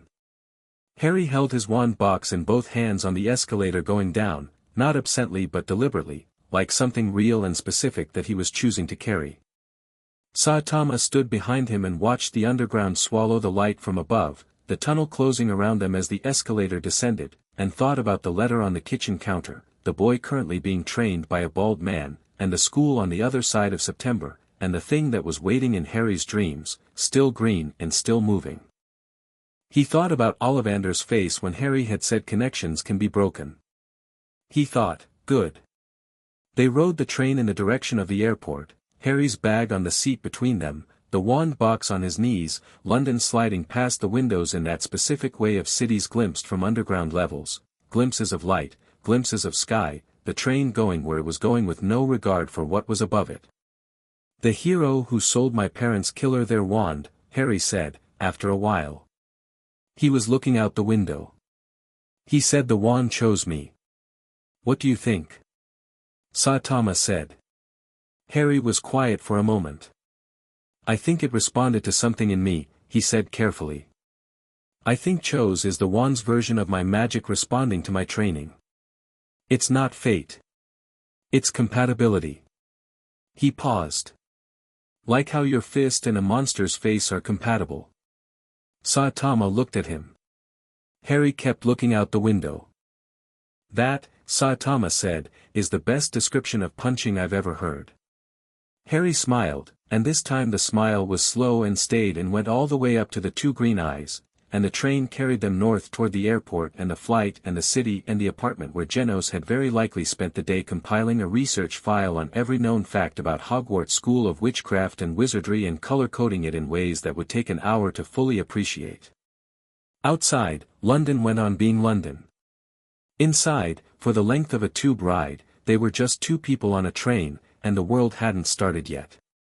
Chapter 4, Platform 9 and the serious-looking man. September 1st arrived the way important days always did, with the complete indifference of the calendar and the very particular weight of everything that had been building toward it. Harry was up at 5. Not because he'd set an alarm. He simply opened his eyes at 5 in the morning with the clean, immediate wakefulness of someone whose body had decided sleep was finished, which was a thing that had happened gradually over years of consistent training until it was simply how mornings worked. He lay in bed for exactly 30 seconds looking at the ceiling. Then he got up. His trunk was already packed. Had been since Thursday. He'd gone through the list 4 times, Genos had checked it twice, using a color-coded system that Harry had learned to appreciate for its thoroughness and affectionately regard for its excess. Books, robes, cauldron, potion ingredients, telescope, scales. Wand, which he'd been carrying in his pocket since Diagon Alley because it felt wrong to pack it in a trunk, like putting a hand in a box. Senshi the warrior bear was on the shelf. Harry had looked at him for a long time the night before, doing the calculation that 10-year-olds did with objects from their past, what to bring, what to leave, what the bringing or leaving meant. He'd left Senshi on the shelf, which was not abandonment but the opposite. This is where you live, this is home, this is where I come back to. He made tea because Genos had taught him to make tea, and it was one of those skills, like running and push-ups and controlling the force displacement of his magic, that had become part of the background architecture of how he moved through a day. He stood at the kitchen window with his mug and watched Z-City wake up in the specific way it did, lights coming on in the apartment buildings opposite, the first trucks on the roads, a Hero Association vehicle moving through the streets in the faint pre-dawn dark. Saitama came into the kitchen at 5:45. He looked at Harry, looked at the tea, said "morning," and made his own cup, and stood at the other end of the counter and looked out the same window. They stood there in the kitchen in the early morning and didn't say anything for a while, which was fine. It had always been fine. One of the things Harry had understood, living with Saitama, was that silence was not a problem to be solved. It was just another thing that could be comfortable or uncomfortable depending on what was in it, and what was in this one was nothing more or less than two people on the morning of something significant, both awake and both present and neither of them needing to make it louder than it already was. "You nervous?" Saitama said, eventually. "No," Harry said. Then, honestly, a little. "About what specifically?" Harry thought about it. "Not about the school. Not about the magic. About the way they see me there. What they expect." He looked at his tea. "It's hard to be a person in a room where everyone's already decided what you are." "Yeah," Saitama said. "It is." He drank his tea. "But you're better at that than you think. You don't find it hard?" Saitama looked out the window. "I find it boring," he said. "People decide what you are, they're always wrong, and then they find out they're wrong, and there's this whole process." He made a vague gesture with his mug that encompassed the entire phenomenon. "Skip the process. Just be the thing. They'll catch up or they won't." Harry nodded. This was, he had come to understand, the essential distillation of Saitama's entire philosophy, not just about fighting, but about existing. Skip the performance of what you were and just be it. The catching up was other people's problem. Are you coming to King's Cross? Harry said. Said I would. You don't have to stay. I know I don't have to. The parents mostly dropped the kids off at the platform, Harry said. You don't need to, I mean, it won't look strange if you leave once, Harry, Saitama said. Harry stopped. I'm staying until the train leaves, Saitama said, which was not loud and not emphatic but carried in it the absolute quality of something that wasn't under negotiation, not because Harry didn't have the right to negotiate but because there was nothing to negotiate, it was simply true, the way most true things were, without decoration. Harry nodded.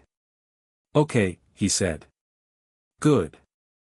Genos appeared in the kitchen doorway at 6, fully operational, with the expression of someone who had been running preparatory calculations since approximately 4 a.m. The flight to London departs at 8:50, he said. We should leave for the airport in 45 minutes. I know, Harry said. I've prepared a transit document file in case of questions at King's Cross regarding Genos, Harry said. Yes. I'm going to be fine. Genos looked at him.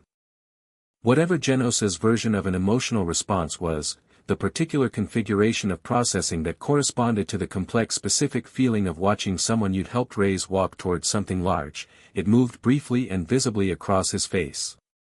I know that, Genos said.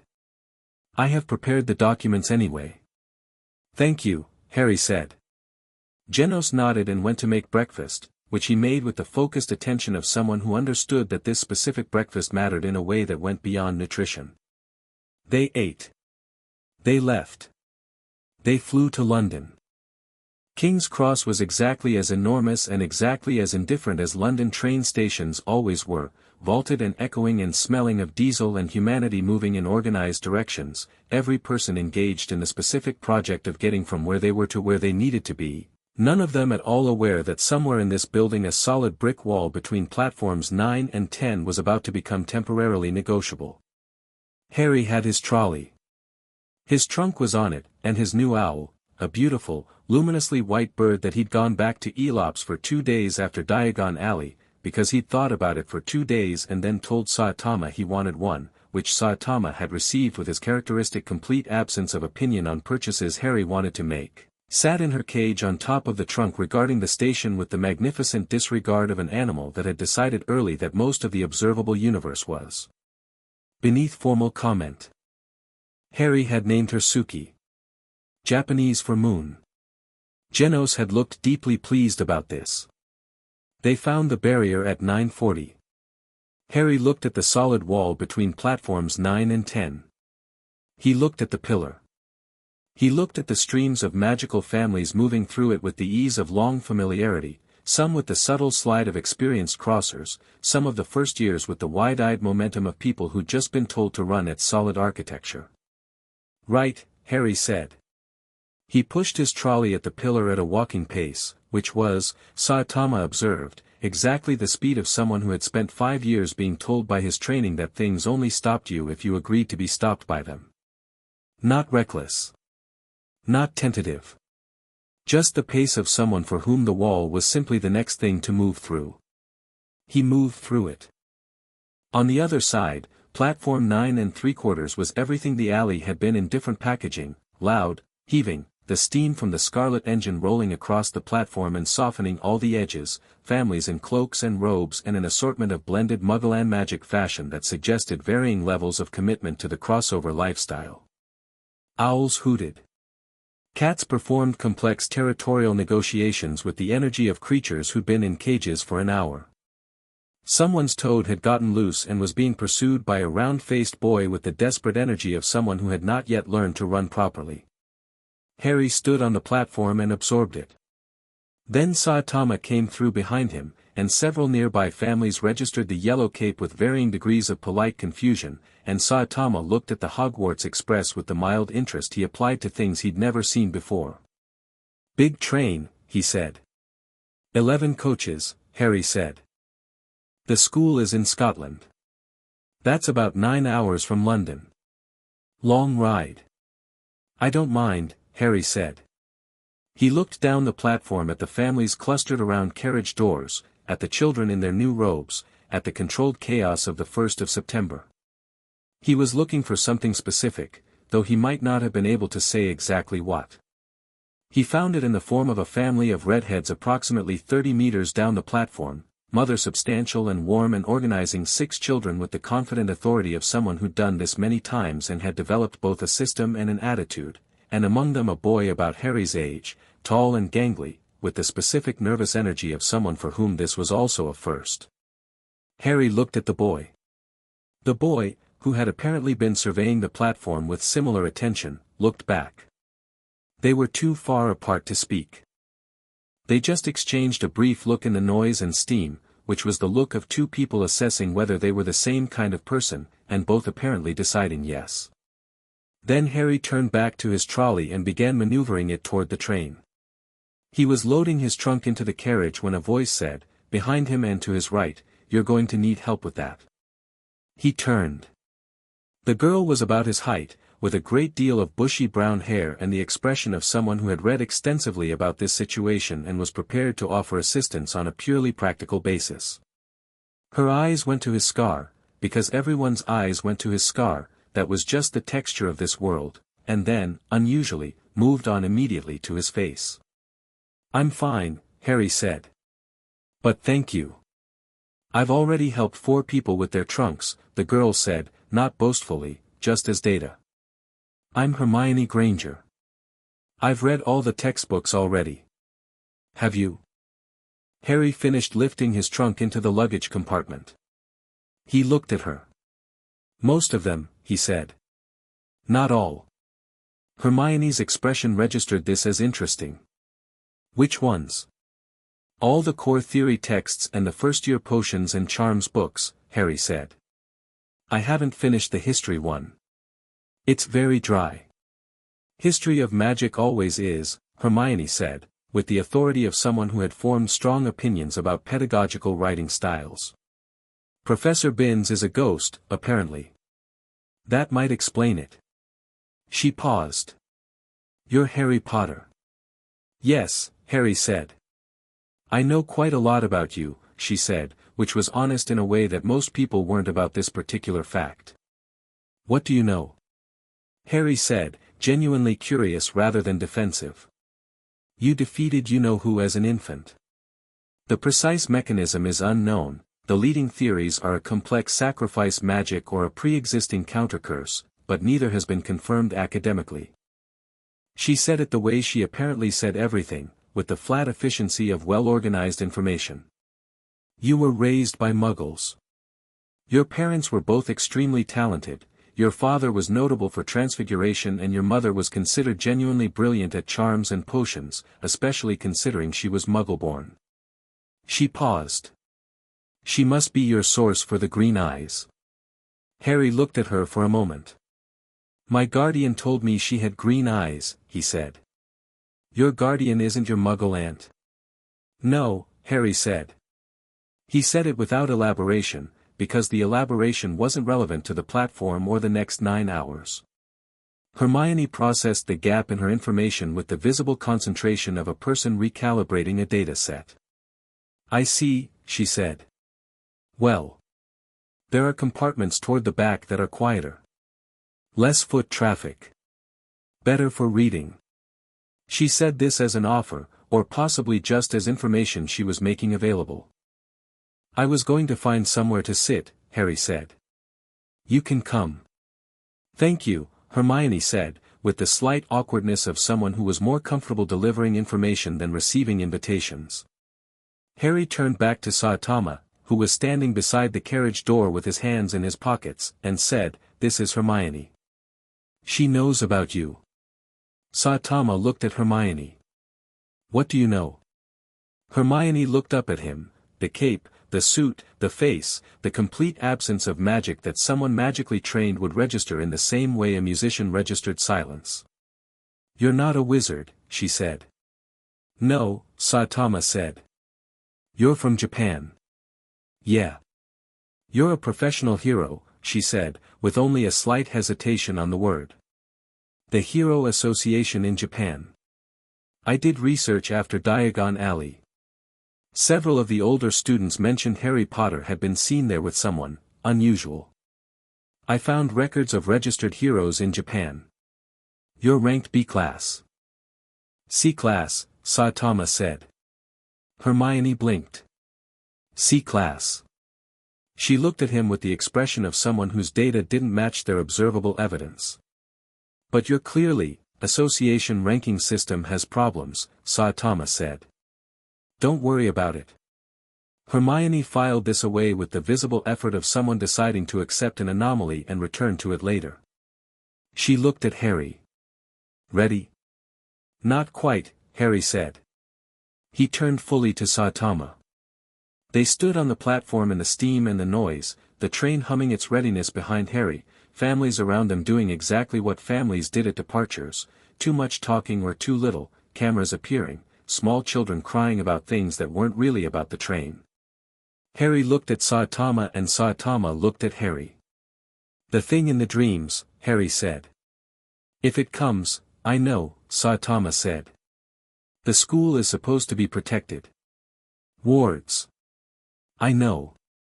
But if something, Harry, Saitama said. Harry stopped. You don't need me there, Saitama said. You haven't needed me to solve a problem in 2 years. That's the point. Harry was quiet for a moment. Something moved in his face, not fear, not even uncertainty exactly, more the specific quality of adjustment that happened when you understood something intellectually and were working on understanding it in the part of you that was older and less rational. I know that, Harry said. Then go, Saitama said. Find out what you are in there. Come home and tell me about it. Harry nodded. He picked up his bag. He started toward the carriage door. Then he stopped and turned back once more.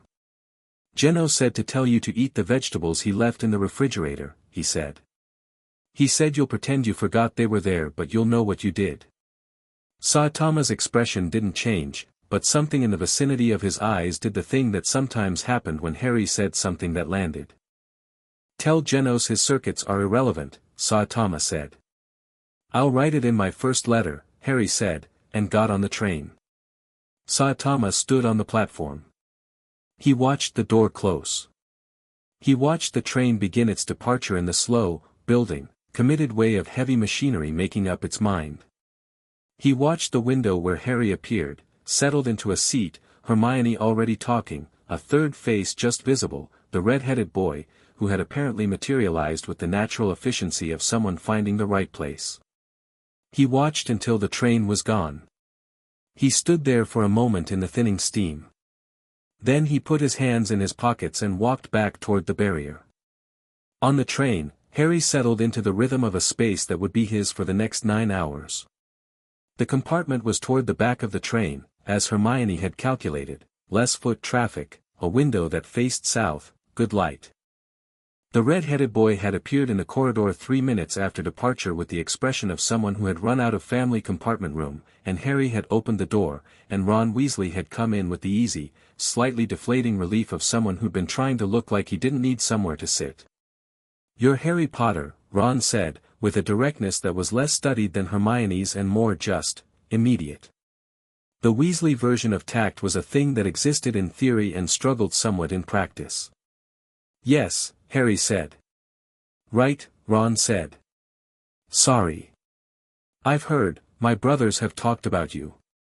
Everyone's talked about you. He caught himself. I'm Ron Weasley. I know the name, Harry said. Old wizarding family. Your brothers were all here before you. Ron blinked. You know about my family? I've been reading, Harry said. Not specifically about your family. But if you read enough about Wizarding Britain, the Weasleys come up. Consistent record of public service.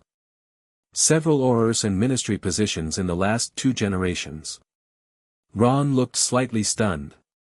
Then a grin broke across his face, sudden and genuine, the kind that didn't calculate itself before arriving. My mum would be dead pleased to hear that. She's always going on about family legacy and we just take the mickey. He sat down with the comfortable arrangement of someone making themselves at home, which was a Ron Weasley quality Harry was going to come to recognize as signature. "Who are you?" he said to Hermione. "Hermione Granger," she said. "Muggle-born. First-generation magical." "Right," Ron said, navigating this with the visible effort of someone whose frame of reference was entirely generational magical family and who had the basic decency to update it. "And you've read the textbooks?" Hermione asked him. "Some of them," Ron said. Then, catching her expression, "Well, most of them. I had the hand-me-down ones from my brothers so they had notes in already." "Does that count?" "It counts if you read the notes," Harry said. "Some of the notes," Ron said. Hermione made a sound. "I read the Quidditch section in the History of Magic book 4 times, Ron offered. "That's not in the History of Magic book," Hermione said. "My brother Fred put it there," Ron said. "He said it should be." Harry laughed. It was the sudden, real kind, and Hermione looked briefly startled and then Ron was laughing too, and the compartment was warm with it for a moment, the kind of warmth that happened when 3 people who didn't know each other yet discovered at the same time that they might. Then the compartment door slid open. Draco Malfoy stood in the doorway with 2 large boys behind him who were serving the function of physical confirmation of status. He looked at Harry, at Ron, at Hermione, and conducted a rapid assessment of the social data. "I heard Harry Potter was in this compartment," he said. He looked at Harry. "Potter." "Malfoy," Harry said, evenly. "You should know," Draco said, with the precision of someone delivering rehearsed intelligence, "that in this world the company you keep matters a great deal." His eyes moved to Ron, and what happened in them was brief but clear. "There are better options available." Ron's expression had gone flat in the specific way of someone who recognized a social move and wasn't amused by it. "I'll keep that in mind," Harry said, in the tone of someone filing information under not particularly relevant. "I mean it," Draco said. "The Weasleys are, Draco," Harry said. Something in the tone, level, specific, the tone of someone with complete patience for a conversation they are not invested in, made Draco stop. "I met you 3 weeks ago," Harry said. "You seem smart. You paid attention at Madame Malkin's and you're doing the same thing here, which is assessing the room and trying to establish where you fit relative to me." He paused. "I don't really do hierarchy. So if you want to be friendly that's available, and if you don't that's also fine, but either way you should probably find somewhere else to sit because we were in the middle of something." The compartment was very quiet. Draco Malfoy stared at Harry with the specific expression of someone who had prepared for a number of possible responses and had not included this one among them. The 2 large boys behind him looked at each other. "You're strange, Potter," Draco said, finally. "Probably," Harry agreed. A beat. Then Draco straightened, turned, and left, the 2 large boys flowing after him. The door slid shut. Ron let out a breath like something he'd been holding. "That was Draco Malfoy," Ron said. "I know," Harry said. "His father is, he's kind of, the Malfoys are, old money, political connections, historical Death Eater affiliations," Harry said. "I know. It doesn't make him interesting enough to fight with on a train." Ron stared at him. "Where exactly did you grow up?" "Japan," Harry said. "With a hero." Like a comic book hero?" "Like an actual one," Harry said. "He punches things." "Monsters, mostly." Ron processed this for a moment with the visible concentration of someone deciding whether to pursue the thread or let it go. He looked at Hermione. Hermione had the expression of someone who'd already known and was watching Ron's comprehension process with academic interest. "Right," Ron said. He reached into his bag and pulled out a wrapped package. "Do you want some of these? My mum packed about 600 sandwiches." "Yes," Harry said. They ate sandwiches while England moved past the window in the specific September way, green and particular and tipping toward autumn at the edges, and the conversation found its own rhythm, moving between Quidditch and magic theory and books and the question of what house they'd be sorted into, which Ron had opinions about from a family history perspective and Hermione had opinions about from a research perspective and Harry had opinions about from a philosophy perspective that took Ron a few moments to fully untangle.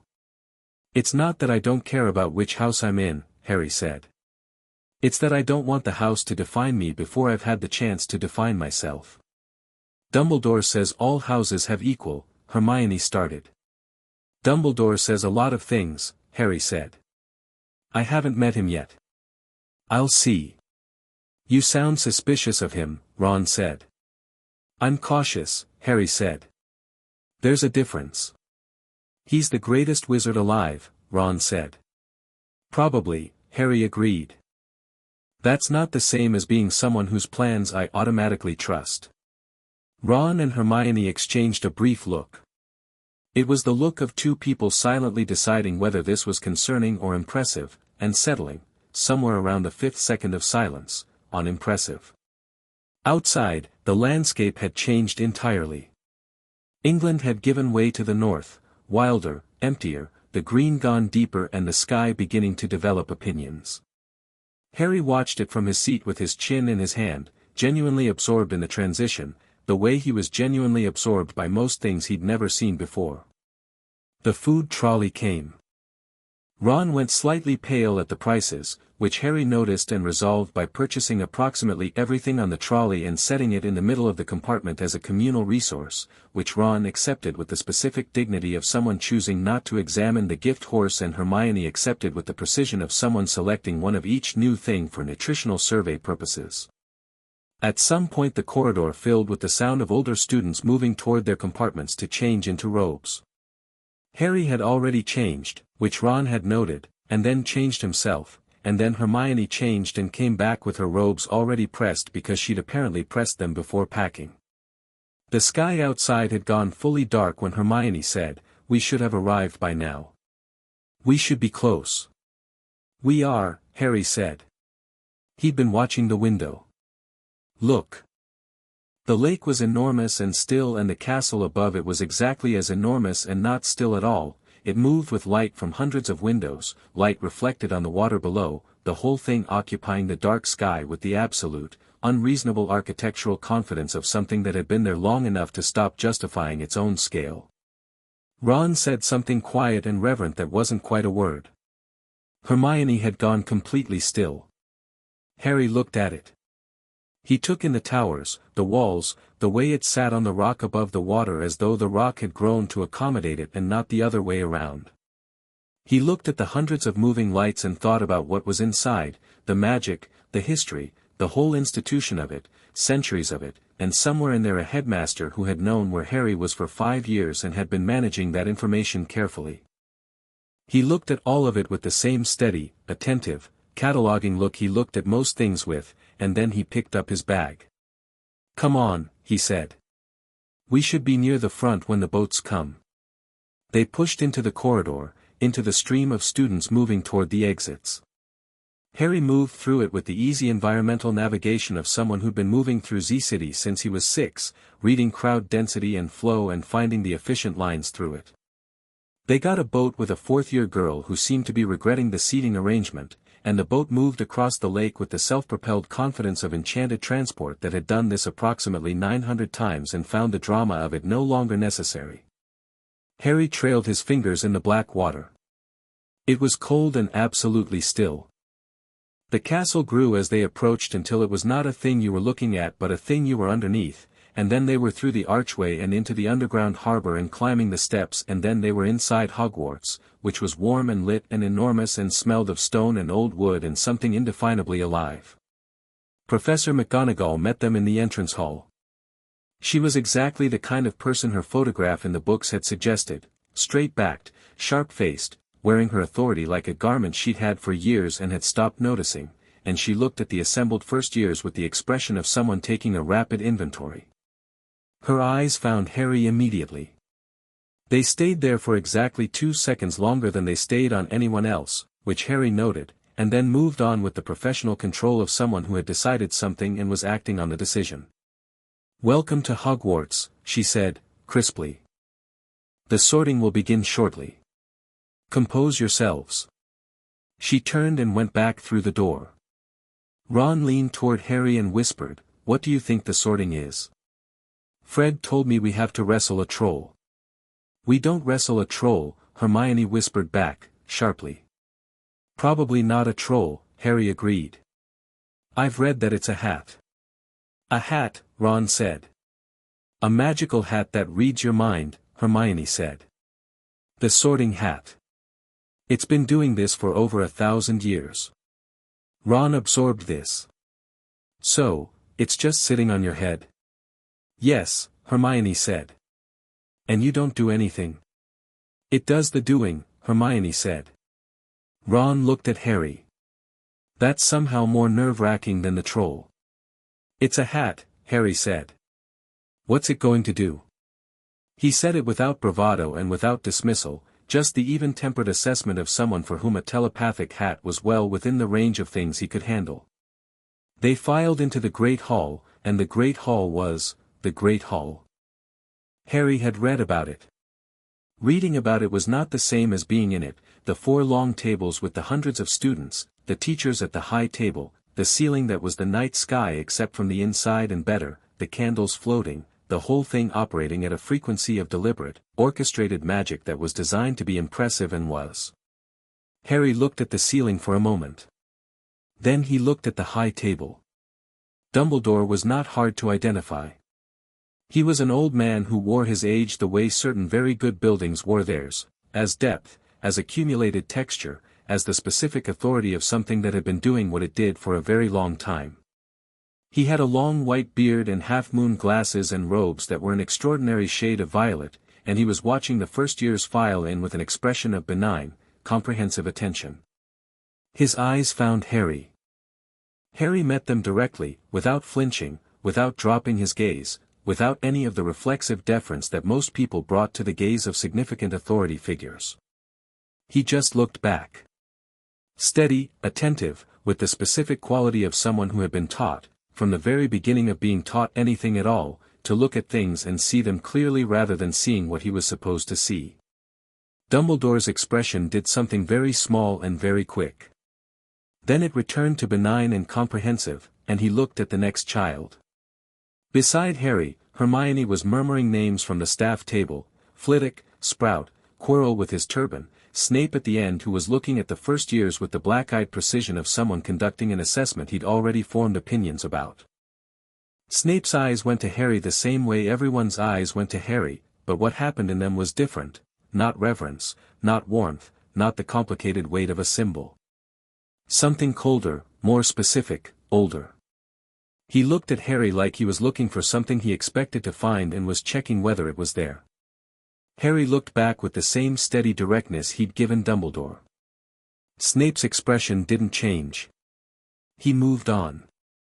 The sorting hat came out on a stool and sang its song, which Harry listened to with genuine attention, taking in the description of the 4 houses with the same analytical approach he brought to new information generally, not deciding, just mapping. The sorting began. Names called, children going up, hats placed, houses announced to various degrees of table enthusiasm. Harry watched each one with peripheral attention while looking at the room, the layout, the exits, the staff positions, the particular way the castle itself seemed to breathe in the space between events. Granger, Hermione. Hermione went up with her back straight and her hands folded and sat on the stool with the composed energy of someone who had prepared for this.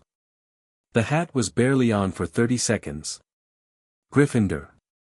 The Gryffindor table erupted with the enthusiasm of people delighted to have someone who had clearly read everything. Hermione went to the table with the expression of someone who had been genuinely uncertain and was processing relief. Potter, Harry. The Great Hall went quiet in a specific way. Not the polite quiet of a name being called. The specific, spreading, gathering quiet of a room in which everyone had been waiting for one thing. Harry walked to the stool. He sat down. He kept his posture easy, his expression level. The hat was placed on his head. Darkness, and a voice inside his skull, old and amused and deeply attentive, the voice of something that had read thousands of minds and found each one interesting in its own way. Well. You're different. I've been told, Harry thought back. I can see why. A pause, the hat was moving through him, he could feel it, the particular attention of something reading the shape of a person and not just the surface. You're not from here. Not originally. You've been trained, physically, significantly, in ways that have no precedent in the students I've sorted. There's discipline here like I've rarely seen in a 10-year-old. Are you going to tell me where I belong? Harry thought. I'm going to tell you what I see. Exceptional courage, that's obvious enough. But it's not the impulsive kind, which is what Gryffindor usually sends me. It's the informed kind. A longer pause. Remarkable intelligence. Structured thinking.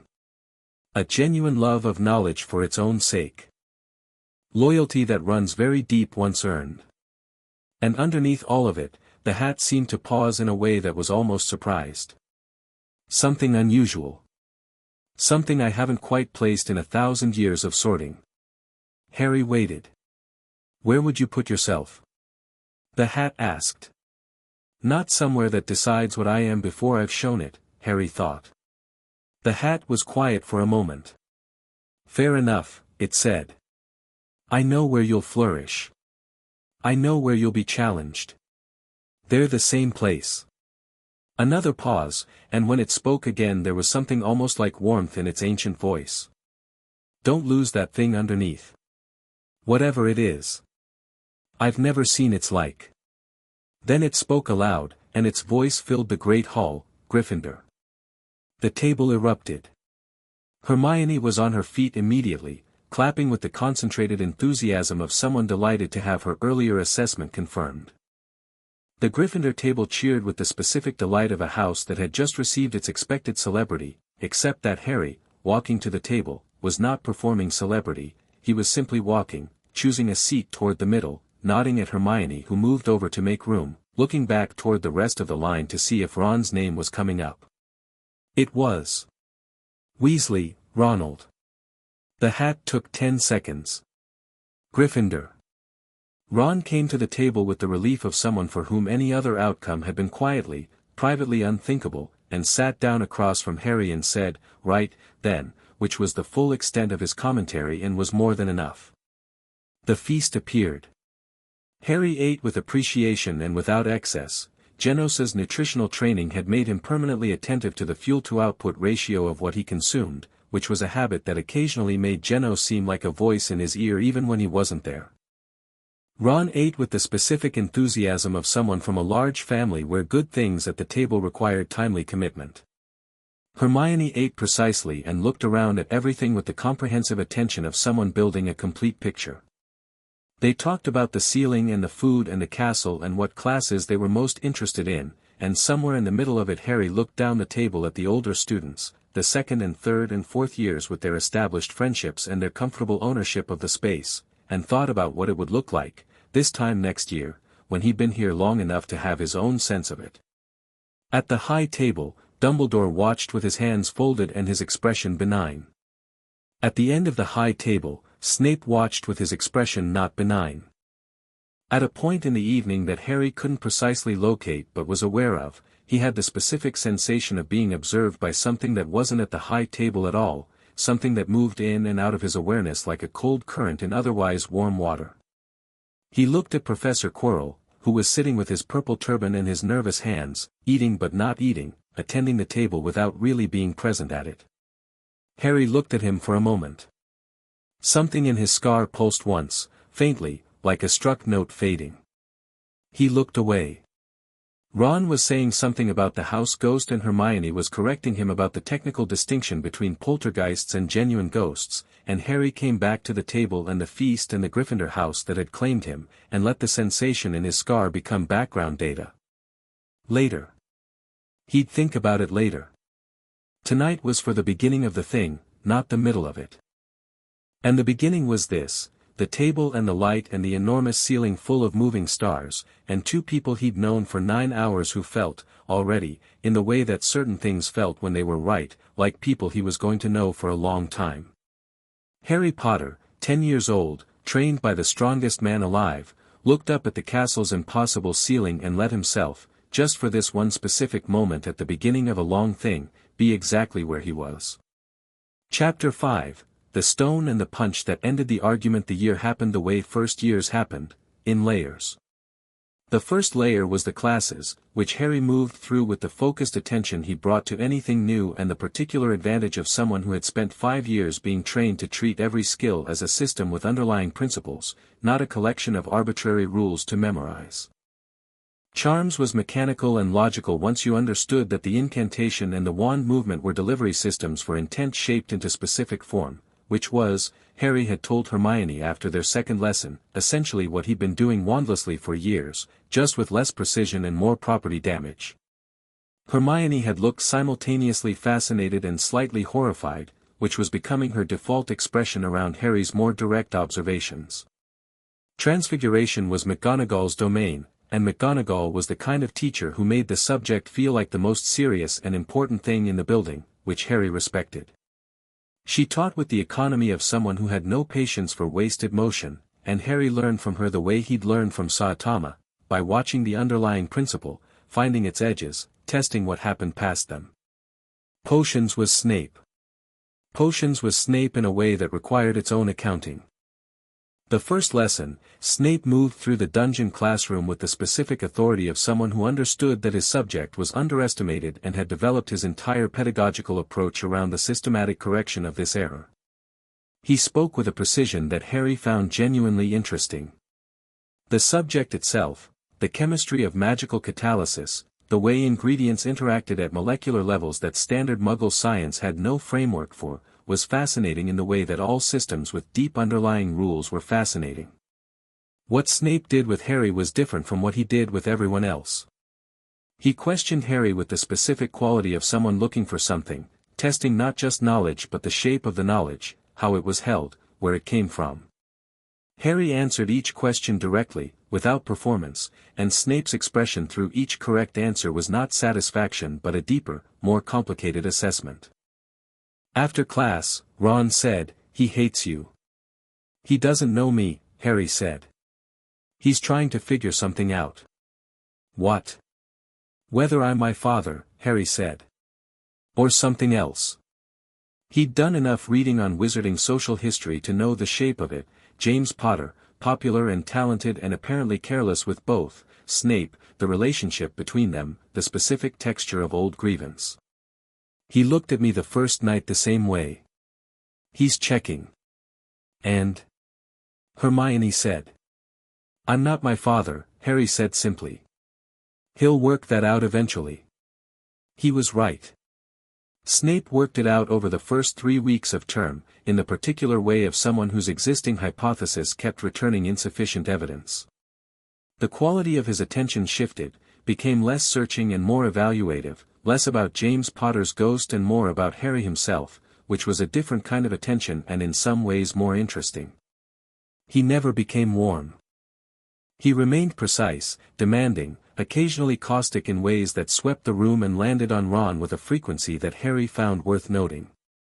But the specific antagonism that had been directed at Harry personally in the first 2 weeks modulated into something more neutral, and Harry accepted this the way he accepted most things, practically, without ceremony. Herbology he loved. The specific mechanics of magical plants, the way biological systems incorporated magic into their fundamental operation, the sheer variety of defensive adaptations, thorns that could cast, roots that moved, the mandrake seedlings that screamed in a register that required earmuffs to survive. He was good with his hands in a way that Professor Sprout noticed immediately, the specific dexterity of someone whose training had made physical precision second nature. Flying was the class that surprised him. Not because he was bad at it. Because the moment he touched the broomstick and it responded, the way it oriented to him, the way the magic in it recognized his grip and aligned, he understood immediately that this was not a vehicle you operated from outside. It was an extension, like his wand, like his body, like the space around him his magic had learned to occupy.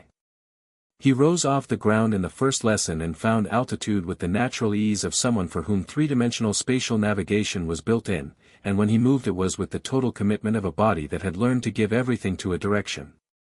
Madame Hooch stared at him for 3 full seconds. "Have you flown before?" she asked. "No," Harry said, from approximately 15 feet up, not hovering but suspended in the way that someone hung between decisions was suspended. "Come down, Mr. Potter," she said, in a tone that was trying to be firm and was mostly just watching. He came down.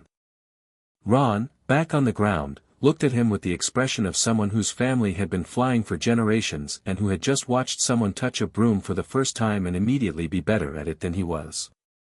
The expression lasted about 4 seconds and then resolved into genuine, uncomplicated delight. "That's brilliant," Ron said. "That was completely brilliant." "It's a good broom," Harry said. "It's a school broom," Ron said. "They're terrible." McGonagall pulled Harry aside after the next week's class and told him, with the compressed enthusiasm of someone who'd had years to master the art of delivering wonderful news in a restrained register, that she'd like him to try out for the Gryffindor Quidditch team. He was the first year in living memory to be considered. He said yes because the game itself had interested him since Ron had explained it, the three-dimensional strategy of it, the multiple simultaneous objectives, the specific role of the Seeker which was essentially isolating one crucial variable in a field of chaos and resolving it, and because McGonagall's careful enthusiasm was the kind he respected. The second layer of the year was the thing that lived underneath the classes. Harry had noticed it from the feast, the cold current, the pulse in his scar near Quirrell, the specific quality of Quirrell's absence while present that he'd recognized from Genos's training in threat assessment. He didn't talk about it immediately. He watched first, because watching before speaking was how you built a complete picture rather than a partial one. Quirrell taught defense against the dark arts with the nervous, stuttering effect of someone performing anxiety rather than experiencing it. Harry had grown up around Saitama, who felt no fear and expressed no fear, and around Genos, who felt something functionally analogous to fear and processed it with rigid control. He had a well-calibrated detector for the difference between what a person showed and what they were. Quirrell's stutter was not genuine. The nervous hands were not genuine. The garlic that hung from his office door and the purple turban that he never removed and the specific way he positioned himself in rooms, always with his back to a wall, always with his turban away from contact, was the behavior of someone managing something they were concealing. Harry told Hermione in November, in the library, between chapters of a book on advanced shielding charms that neither of them had been assigned. "Quirrell," he said, "is hiding something." Hermione put down her quill. "What kind of something?" "I don't know yet," Harry said. "But my scar responds to him. Not painfully. More like resonance. Like a tuning fork near its frequency." Hermione looked at him carefully. "Your scar is a magical scar from an extremely advanced curse," she said slowly. "If it responds to something, it's responding to whatever cast the curse," Harry said. "Or what's left of it." Hermione went very still. "You think Voldemort, I think something with a connection to Voldemort is in this building," Harry said. "Quirrell is the closest contact point for the resonance. That's data." Hermione was quiet for a moment. "We should tell someone." "Who?" Harry said. She paused. "Dumbledore has his own information about what's in this building," Harry said. "Whatever's being kept on the 3rd floor corridor, he put it there. He knows it's there. If there's a threat associated with it he's managing that at a level I don't have access to yet." He looked at his book. "So we learn what we can from what we have access to." "That's very cold-blooded," Hermione said. "It's practical," Harry said. "We're not helpless. We're not in danger yet. And I'd rather understand the situation before I act on it than act before I understand it." He paused. "Saitama taught me, don't punch what you can't see clearly. You miss, or you hit the wrong thing." "Did he actually say that?" "He said, don't punch what you don't understand." I paraphrased. Hermione looked at him for a moment, the comprehensive look she had that went several layers deep. Then she pulled a fresh piece of parchment toward her and started writing a research plan. The third layer was Ron, who provided the specific grounding function of someone who took every piece of information Harry and Hermione produced and asked the questions that didn't occur to either of them because they were too busy being thorough. Why does Quirrell smell like that? Ron said, at breakfast in October. Garlic, Hermione said. I know it's garlic. Why so much garlic? He says he encountered a vampire in Romania over the summer, Hermione said. Do vampires actually avoid garlic? In the literature, yes. Practically speaking, evidence is mixed, Hermione said. What if it's not for the vampires? Ron said. Harry put down his pumpkin juice. What do you mean? My grand's old, Ron said, with the specific confidence of someone drawing on a data source his peers hadn't considered. She reads a lot of old books. Old wizarding protective practices. Some of the older household wards use strong-smelling plants to mask magical signatures. Like, if you had something on you that would register to detection spells, you'd cover the smell of the magic with something physical that made the detection harder. He paused, looking slightly surprised by himself. She told me about it once. When I broke a window with accidental magic, and she said they used to do it when they didn't want the ministry to detect underage magic. Harry and Hermione looked at each other. The turban, Harry said. Something under the turban, Hermione said. Something that smells, Ron said. Something that registers to magical detection, Harry said slowly. And he's masking it. The three of them sat with this at the breakfast table in the specific silence of people who have just connected something significant. I want to look something up, Harry said. He stood up. Don't go to first class without me. They nearly went to first class without him. He reappeared at the portrait hole with 4 minutes to spare and a book tucked under his arm and an expression that was the distilled version of something crystallizing.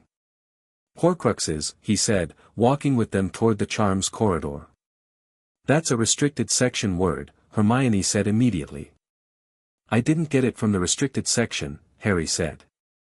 I found a footnote in Theories of Advanced Dark Transfiguration which referenced a 1965 paper that was subsequently removed from the library catalog but not from the index, and the index entry had enough detail to, he stopped.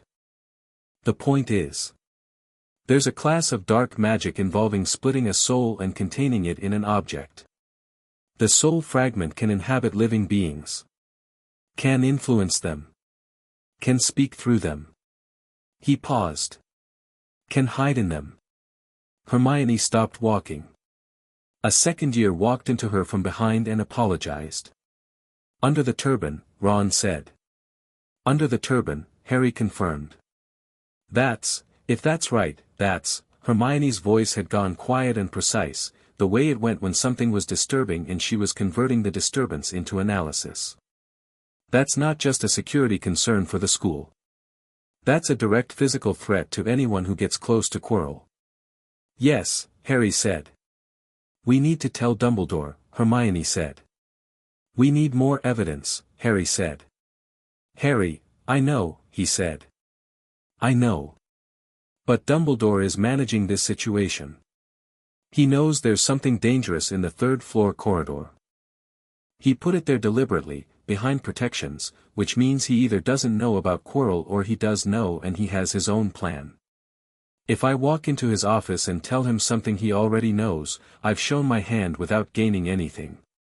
If I tell him something he doesn't know, if I go to him with evidence, not theory, then the conversation is different. Hermione looked at him for a long moment. You think about people like they're chess pieces sometimes, she said. No, Harry said.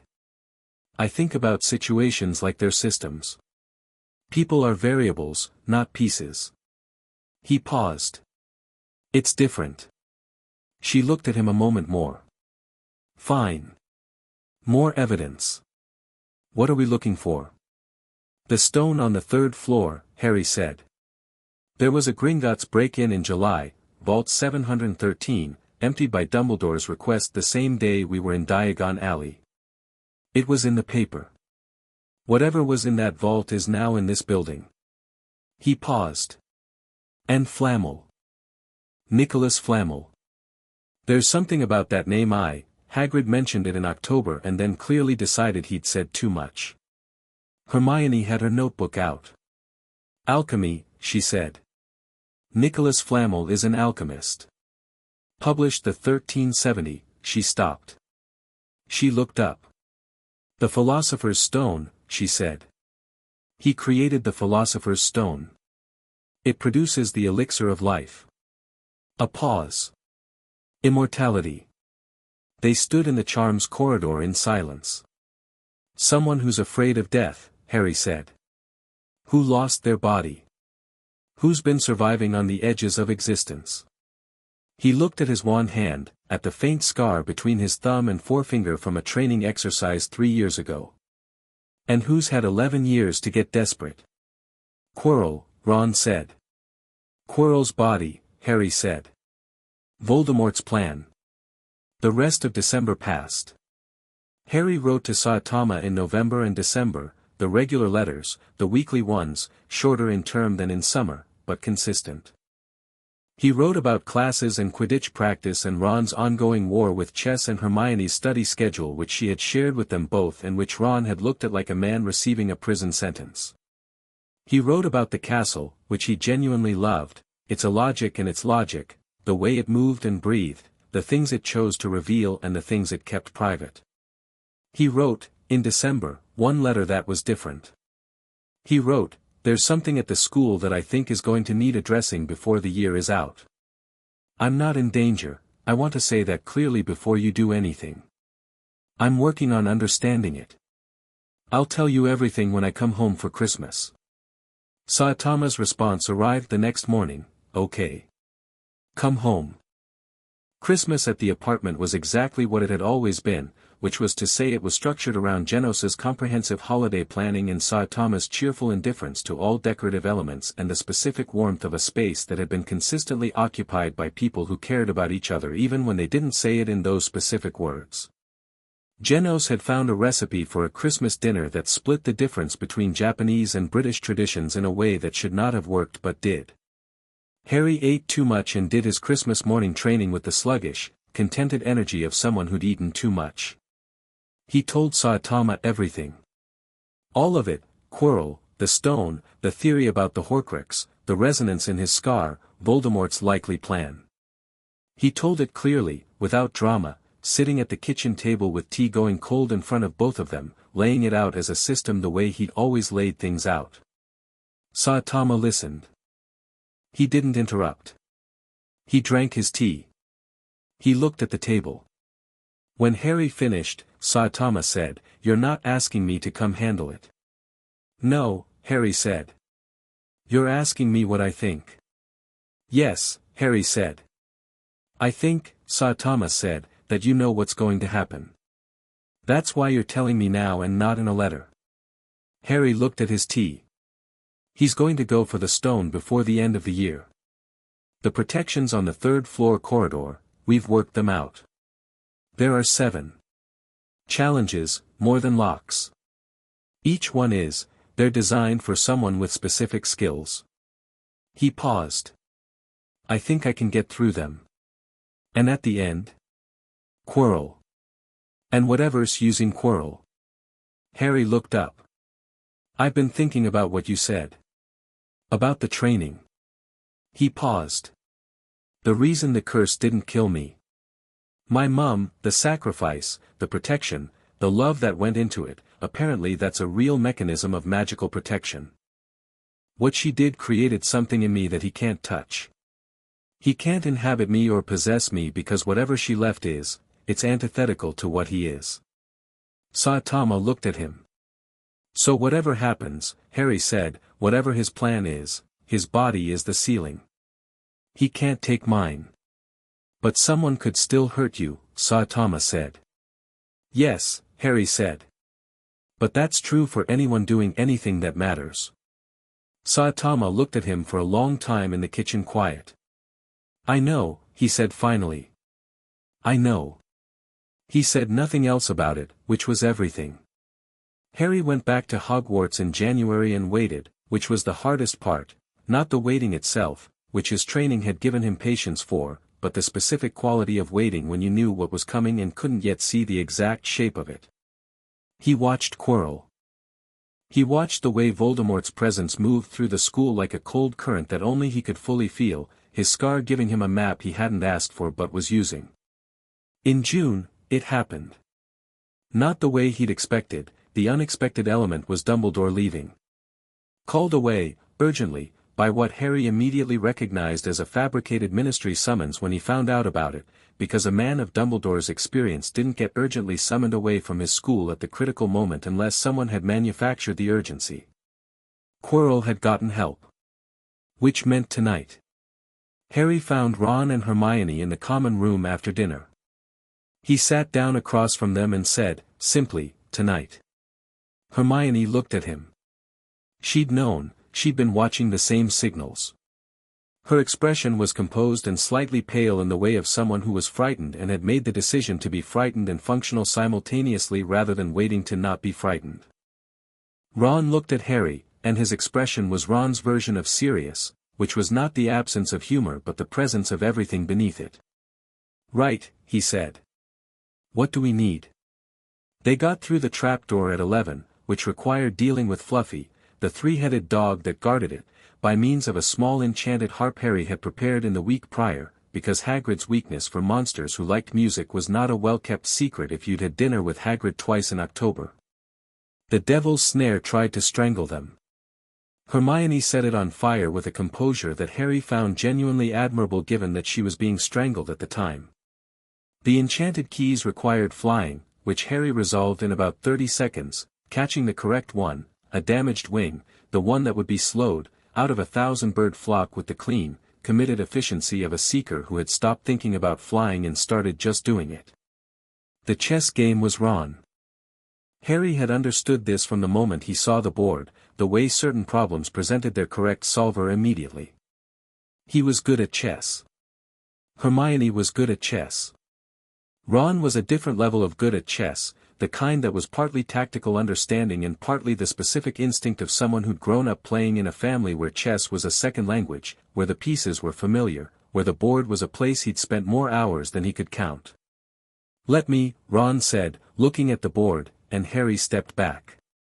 What followed was 6 minutes of Ron Weasley at his most fully himself, decisive, instinctive, completely committed, moving his pieces with the quiet authority of someone who was operating exactly within his own specific genius. He saw 3 moves ahead, then 4, then found the sequence that would clear the board, and the cost of the sequence was the Queen taking his own piece. "Ron," Hermione started. "I know," Ron said. He looked at Harry. "You need to get through. This is what gets you through." He paused. "Besides, it's just chess." It was not just chess and they all knew it. Harry looked at Ron, at the easy certainty of him, the uncomplicated loyalty, the specific bravery of someone who ran toward the thing that was going to hurt him because the alternative was someone else doing it, and felt something in his chest that was not training and not tactics. "Don't get yourself killed," Harry said. "I'll do my best," Ron said, cheerfully. He took his position. The Queen moved. Hermione made a sound. Harry went through the door. The troll was already unconscious, which saved some time. The potions room held a logic puzzle, 7 bottles, 1 correct path forward, 1 correct path back, the rest hazardous. Hermione solved it in 4 minutes with the focused, joyful certainty of someone encountering exactly the right problem for her specific brain. She identified the forward bottle, identified the backward bottle, looked at Harry. "Go," she said. He took the forward bottle. He looked at her. "I'll go back for Ron," she said. "Go." He went. The final chamber was lit with purple fire that burned and didn't. It was a high room, stone walls, and at the far end was a mirror, tall and ornate, the frame carved with the words that ran around its edge, a serpentine inscription that Harry, who had discovered in second term that he could speak to snakes in a way that startled Professor McGonagall significantly when she'd overheard it, understood immediately, "I show not your face but your heart's desire." In front of the mirror stood Quirrell. He had his back to Harry when Harry entered, which was either carelessness or a statement. "I wondered when you'd come," Quirrell said. His stutter was gone. The voice was still Quirrell's, but Quirrell's voice with the stutter removed was a different instrument. "Dumbledore's protections are elegant. More elegant than most people know.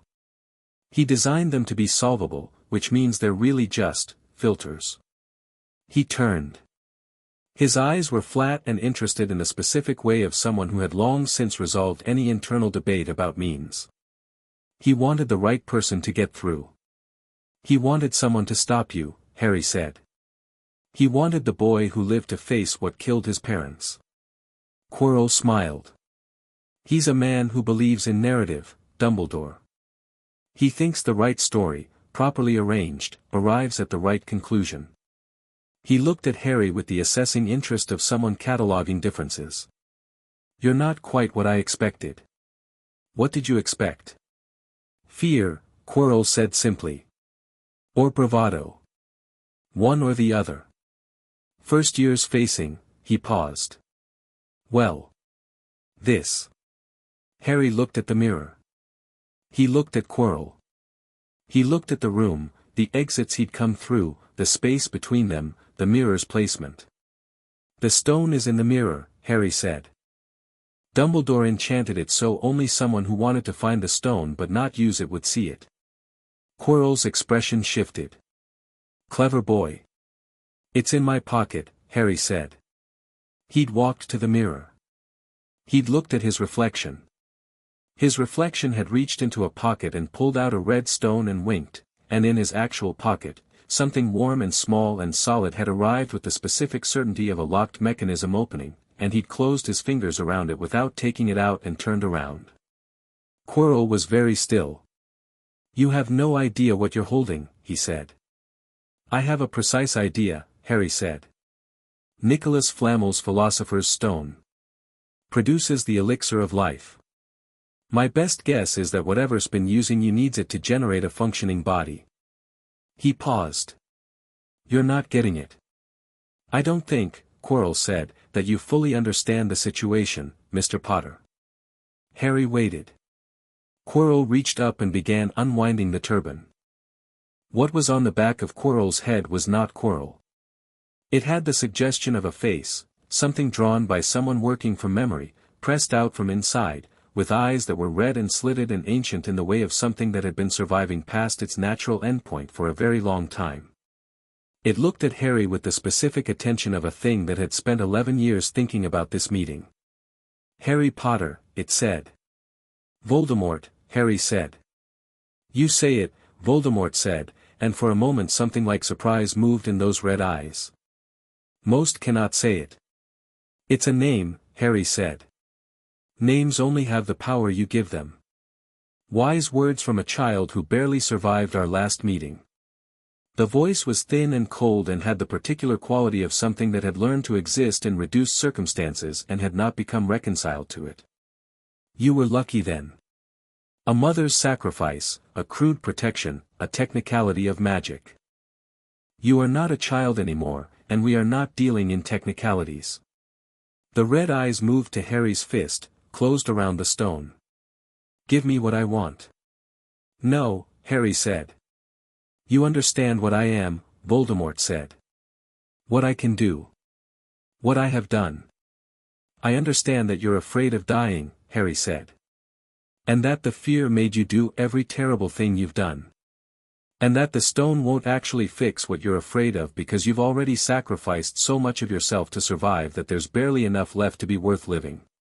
He paused. "You can feel it too, can't you? Whatever your soul's been split into, each piece costs something. You can feel how much less you are than what you started as."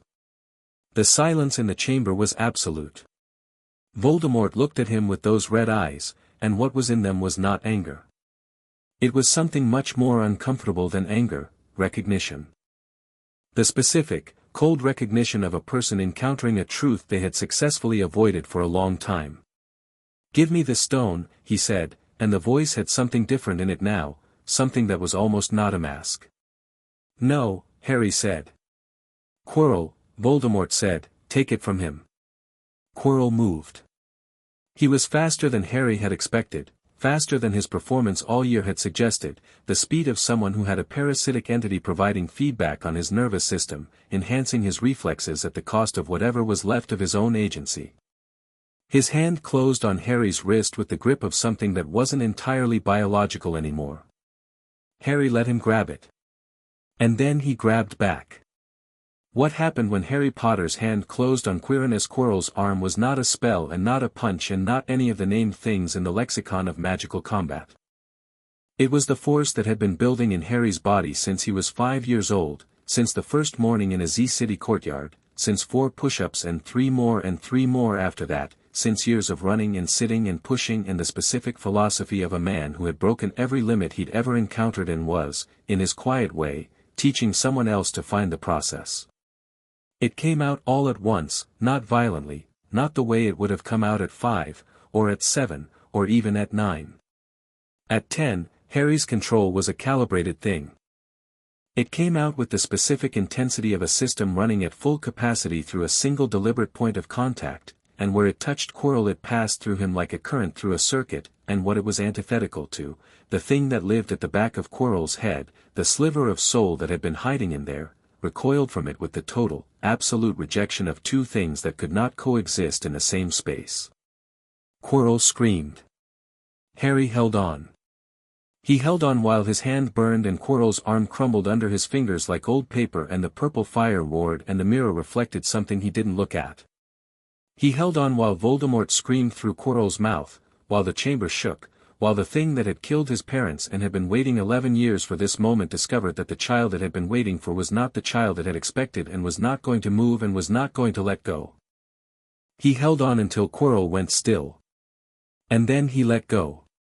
The chamber was very quiet. Quirrell lay on the floor and was not moving in the way things were not moving when the question of motion was no longer relevant.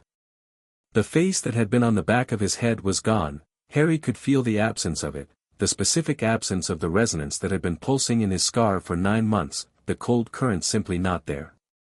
Not gone entirely. He could feel that too, the absence was not clean. Whatever Voldemort was, he hadn't been destroyed. Dispersed. Reduced. Still surviving in whatever way he survived, but not here, not in this chamber, not in this body that was no longer a body.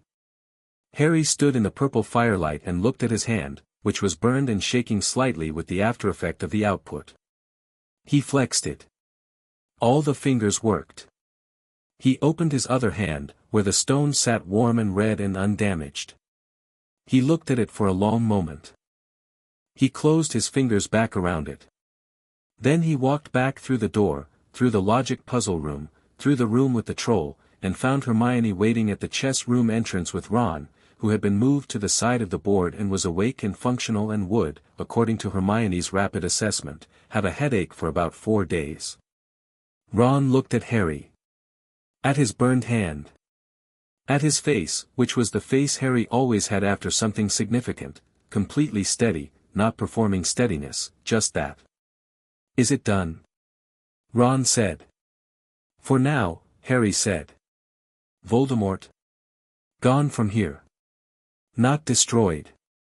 Ron absorbed this with his characteristic willingness to receive information at whatever scale it arrived. "You all right?" "Yes," Harry said. He looked at Hermione. "Your potion solution was exactly right, by the way. The bottle logic." "I know," she said. She was looking at his hand. "That needs treatment." "Hospital wing," he agreed. "Now," she said. "Now," he said. They walked back up through the castle together, the 3 of them in the dark of past midnight, and the castle was quiet around them in the way it was quiet when it was watching, when the ancient stones were doing whatever ancient stones did in the presence of events that would eventually be worth recording. In the hospital wing, Madame Pomfrey dealt with Harry's hand with the organized efficiency of someone who had been treating Hogwarts students for years and had long since stopped expressing surprise at the manner or circumstances of the injuries she received. She dealt with the concussion Ron had and the minor burns Hermione had taken from the Devil's Snare. She put all three of them in beds and told them they were not going anywhere until morning. Dumbledore arrived at 2 a.m. He came quietly, which Harry had expected, and he sat in the chair beside Harry's bed and looked at him with those sharp, kind, old eyes over his half-moon glasses, and the expression on his face was complicated in the specific way of a man whose plans had encountered something they hadn't fully accounted for. "You found the stone," Dumbledore said. "Yes," Harry said. "And Quirrell?" "Yes." "And you acted," Dumbledore said. "Yes," Harry said. He looked at Dumbledore directly, the same direct look he'd given him across the Great Hall on the first night. "You set this up. The corridor, the protections. You needed someone to stop him." "I needed certain things to be discovered," Dumbledore said, carefully. "You needed me to go through it," Harry said. "Because Voldemort would come for the stone and you needed someone who could stop him and survive the contact. And you knew about the protection my mother's sacrifice left." He paused. "That's why you designed the last chamber the way you did. The mirror. That specific enchantment only works on someone who wants to find the stone without using it. You made sure the last protection was one that only the right person could pass." He paused again. "You designed it for me." Dumbledore was quiet for a moment. "I designed it for the person who would get there," he said carefully. "I confess I had a specific person in mind." "Did you know about Quirrell before tonight?" A pause. "Longer this time." "I suspected. I lacked certainty." "You had a Voldemort-possessed professor teaching dark arts to children for 9 months, Harry said, "while you suspected." Dumbledore met his eyes. "Yes," he said. "I did. And I will not insult your intelligence by claiming the calculus of that decision was simple." Harry looked at him for a long time. He thought about what Saitama had said: complicated reasons aren't the same as good ones, but they're not automatically bad ones either.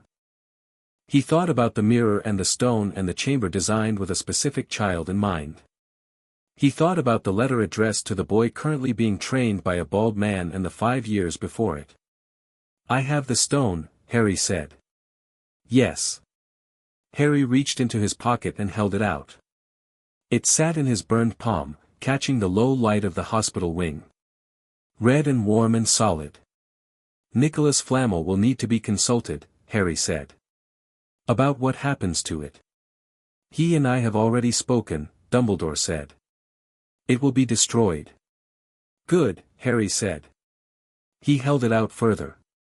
Dumbledore took it. Harry pulled his hand back and looked at the ceiling. "I want to talk to you," he said, "about the information you've been keeping about me. And about what plans you've made for me that I haven't been told about." He looked at Dumbledore. "Not tonight. But soon." Dumbledore looked at him. The expression that moved through his face was not quite surprise and not quite pride and not quite the complicated, weighted emotion of a man who had carried a plan for a very long time and was encountering the plan's central figure as a fully formed person rather than a subject. It was all three of those things in a rapid sequence. "Soon," Dumbledore agreed. "I look forward to it." Harry went back to looking at the ceiling. "Good night, Professor." "Good night, Harry," Dumbledore said, and there was something in the way he said the name, not the boy who lived, not a symbol, not the subject of a careful plan. Just the name of a person. "Sleep well." Harry closed his eyes. He was asleep in 4 minutes. In his dream that night there was no green light. No voice without a face. Just the Z-City courtyard in the early morning, the concrete warm from yesterday's sun, and the count of push-ups going and going and going past the point where stopping felt like a real option. He kept going.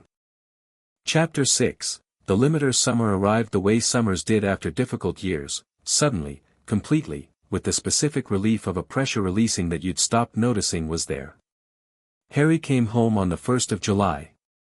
Not the 1st of June like most students, because McGonagall had asked if he'd be willing to stay through the end-of-year Quidditch final, which Gryffindor won by 230 points on account of Harry catching the snitch in approximately 4 minutes of play while simultaneously dodging a bludger that Slytherin's beater had aimed at his head with the specific intention of removing him from the equation early.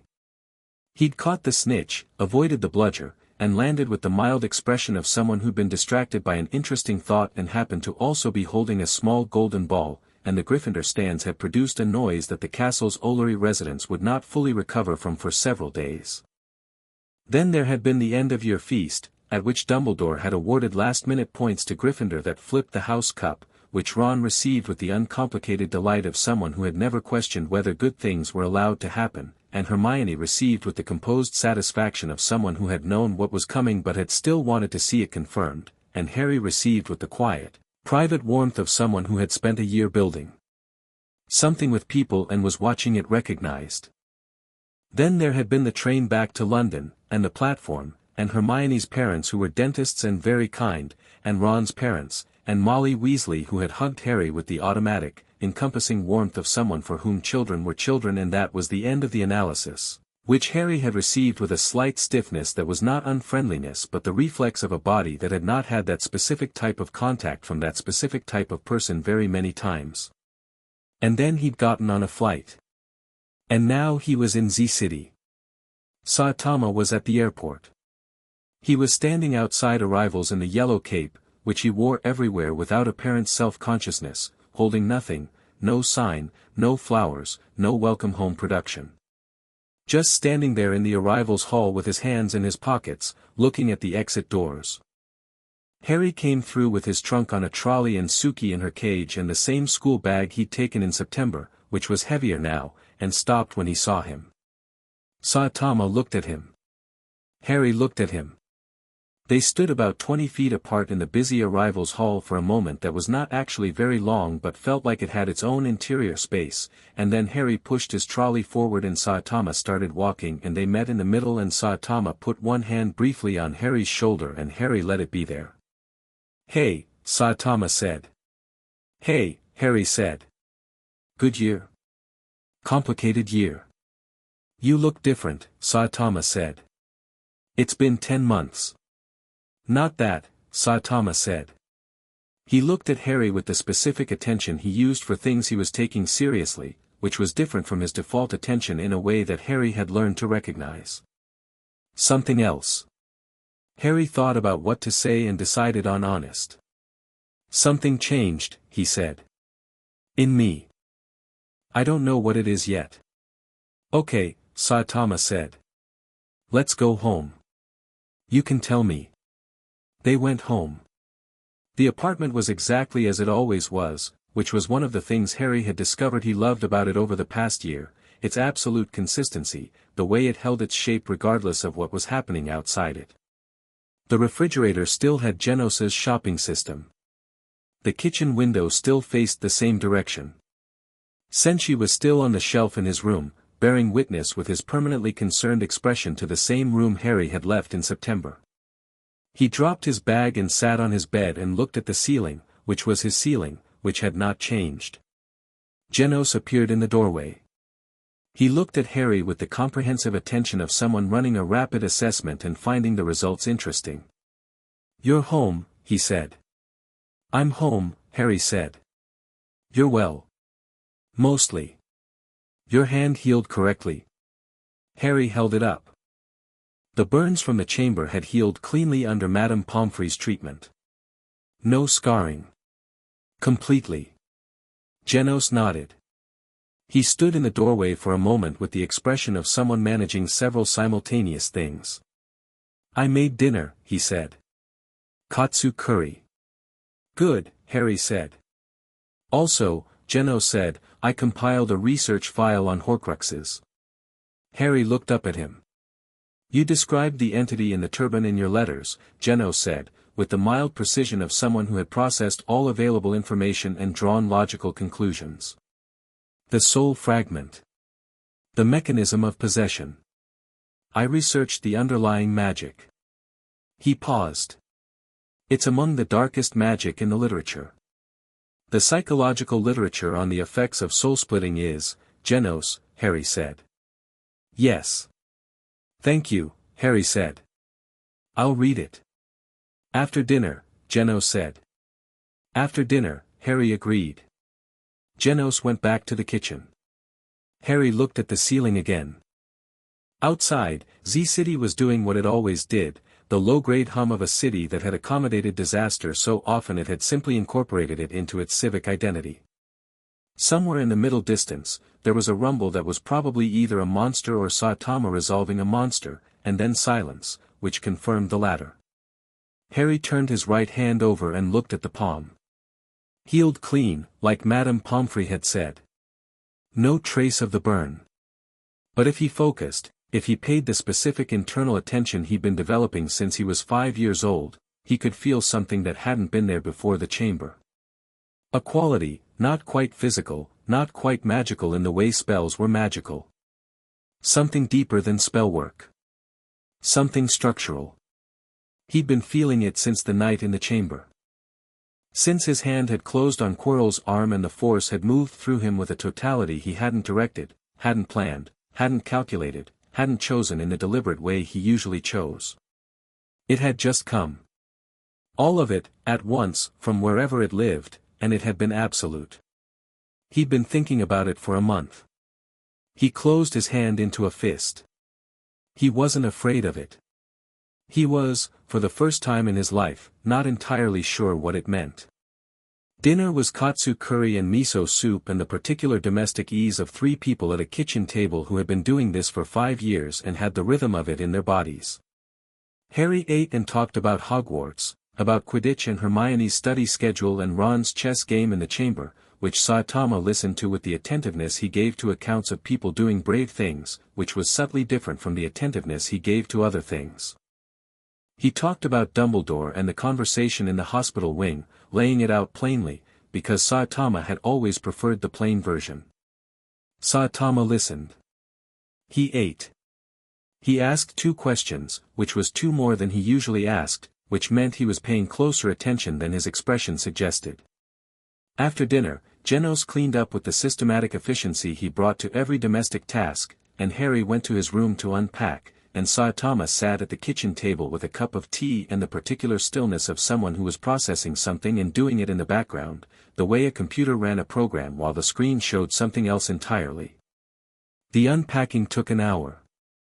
Harry moved through it methodically, robes on hangers, books on shelves in the order he'd use them next year, his Nimbus 2000 along the wall because his room was not large enough for a broomstick to have its own space, but he'd be damned if he'd put it in the cupboard. Suki went on the desk, her cage door open because she'd earned the right to free-arrange the room. He put the last thing away, a notebook from Hermione, given at the platform with the precise casualness of someone who'd been carrying it since the morning and didn't want to make the giving a production, filled with her summer research topics and 2 long letters that he'd have to write back, and then he sat down at his desk and opened his own notebook. The 3-column system. What I know. What I don't know yet. What I'm working toward. He read through what he'd written over the year. He turned to a new page. He picked up his pen. He wrote, "In the chamber, when I grabbed Quirrell, something came out that wasn't a spell.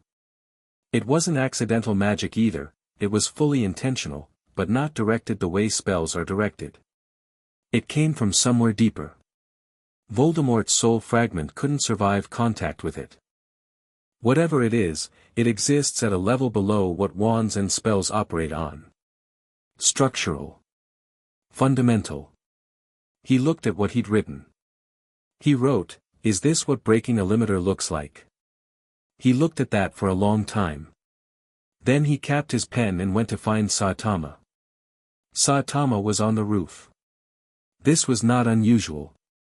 The apartment building's roof was where Saitama went when he was thinking, which was not frequently, because Saitama's preferred mode was doing rather than thinking, but when he did think he did it vertically, with open sky and the city below and the particular perspective of altitude. Harry had been coming up here since he was 7, initially because he'd followed Saitama to see where he went and subsequently because he'd discovered he also liked it. The night was warm. Z-City at midnight was lit from below in the way of cities that never fully turned off, a low orange glow that softened the stars but didn't eliminate them. Saitama was sitting on the parapet with his feet dangling, looking at nothing specific in the attentive way he looked at nothing. Harry climbed through the access hatch and sat beside him. They sat for a while without talking.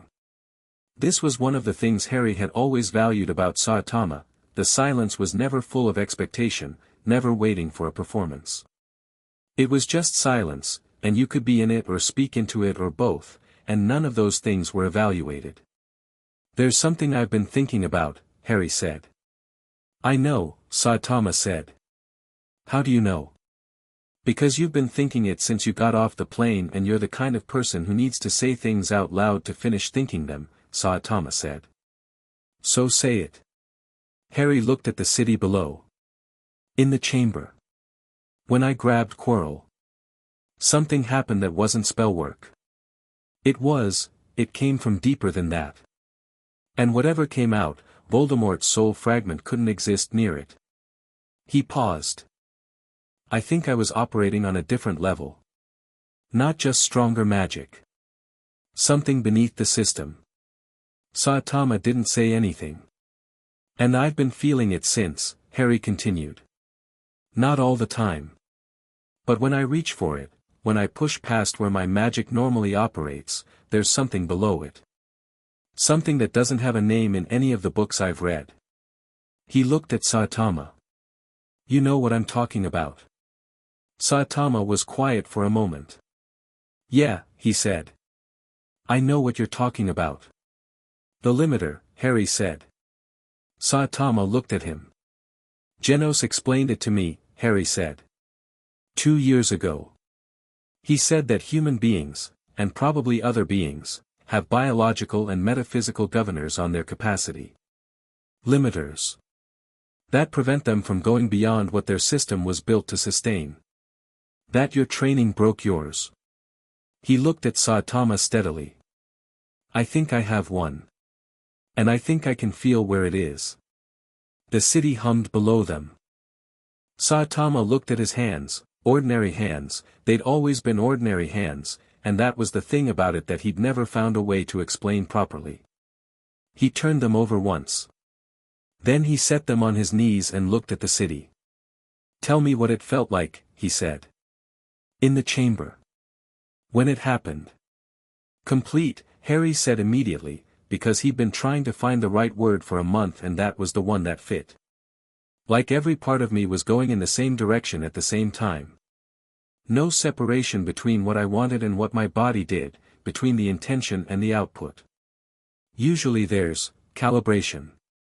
Adjustment. The calculation between what I reach for and what actually comes out." He paused. "There wasn't any of that. It was just, total." Saitama was still looking at the city. "What did it feel like," Harry said, "when you broke yours?" The pause before Saitama answered was the longest Harry had heard from him on a direct question. "I don't remember it," Saitama said. "That's the honest answer. I don't remember the exact moment. It was gradual and then sudden and by the time I understood what had happened it was already done." He paused. "What I remember is after. The first time I threw a punch and nothing was there to meet it. The first time something came at me and I knew, just knew, that it wasn't going to matter. That knowing." He stopped. "That's not a feeling you can describe to someone who hasn't had it. It's just, nothing pushes back." "Did it hurt?" Harry asked. "The breaking. My hair fell out," Saitama said. Harry looked at him. "All of it," Saitama said. "Training was brutal enough that my hair stopped. My eyelashes, everything. The physical part of the breaking was significant." He looked at Harry steadily. "It was also a side effect. Not the thing itself. The thing itself was just, I kept going past the point where stopping was reasonable, and eventually the thing that made stopping feel reasonable stopped having a say. What did you lose? Harry said. Not physically. The other thing. Saitama looked at the city again.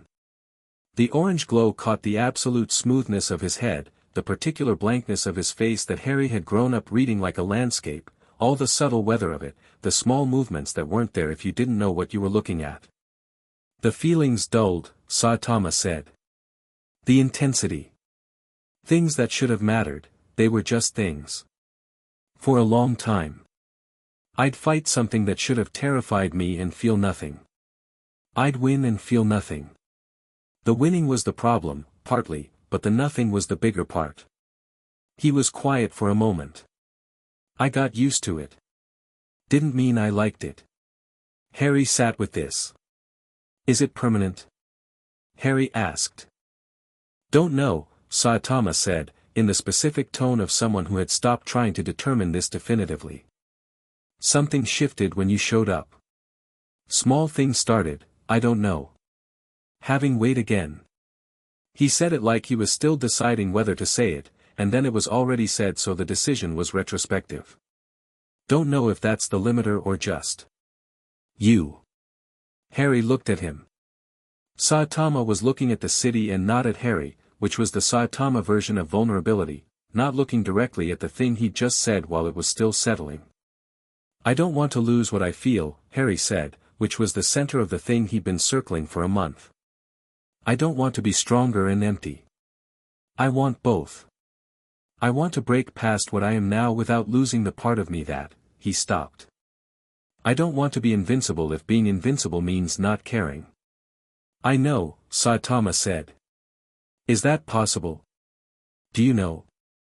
Did you know anyone who? I've never known anyone who broke their limiter, Saitama said. Never actually confirmed anyone else had done it. I'm working from my own data set and it's got a sample size of 1. He paused. But. Harry waited. You're not me, Saitama said. Your limiter is different. Your whole system is different. I'm a human being who pushed past human limits. You're a human being who was born with a whole other layer of capacity that most humans don't have, and you've been training both sides of it, the physical and the magical, as one system, which nobody, as far as I know, has ever done before. He paused. So your limiter isn't just a physical governor. It's something that sits over both. And the way you break it might not look like what I did. What does it look like from outside? Harry said. When someone's getting close to it. Saitama thought about this with the careful honesty he applied when Harry asked him something he didn't have a prepared answer for. Like everything's coming from the same place, he said finally. Like there's no gap between the person and what the person does. Usually people have gaps, the body wants one thing, the mind wants another, the instinct goes a different direction. The gaps are where the limits live. When the gap's close, he stopped. In the chamber. You said total. Yes, Harry said. That's the edge of it, Saitama said. That moment was you right up against the limiter. On the other side of that is either the breaking or, he stopped. Or. Harry said. Or you push too hard too fast and the system breaks in the wrong direction, Saitama said, and his voice was very level, the way it went when he was saying something he'd thought about carefully. That's the risk. I've been thinking about how to say this since your letter in December. He looked at Harry. Actually looked at him, directly, the way he didn't always.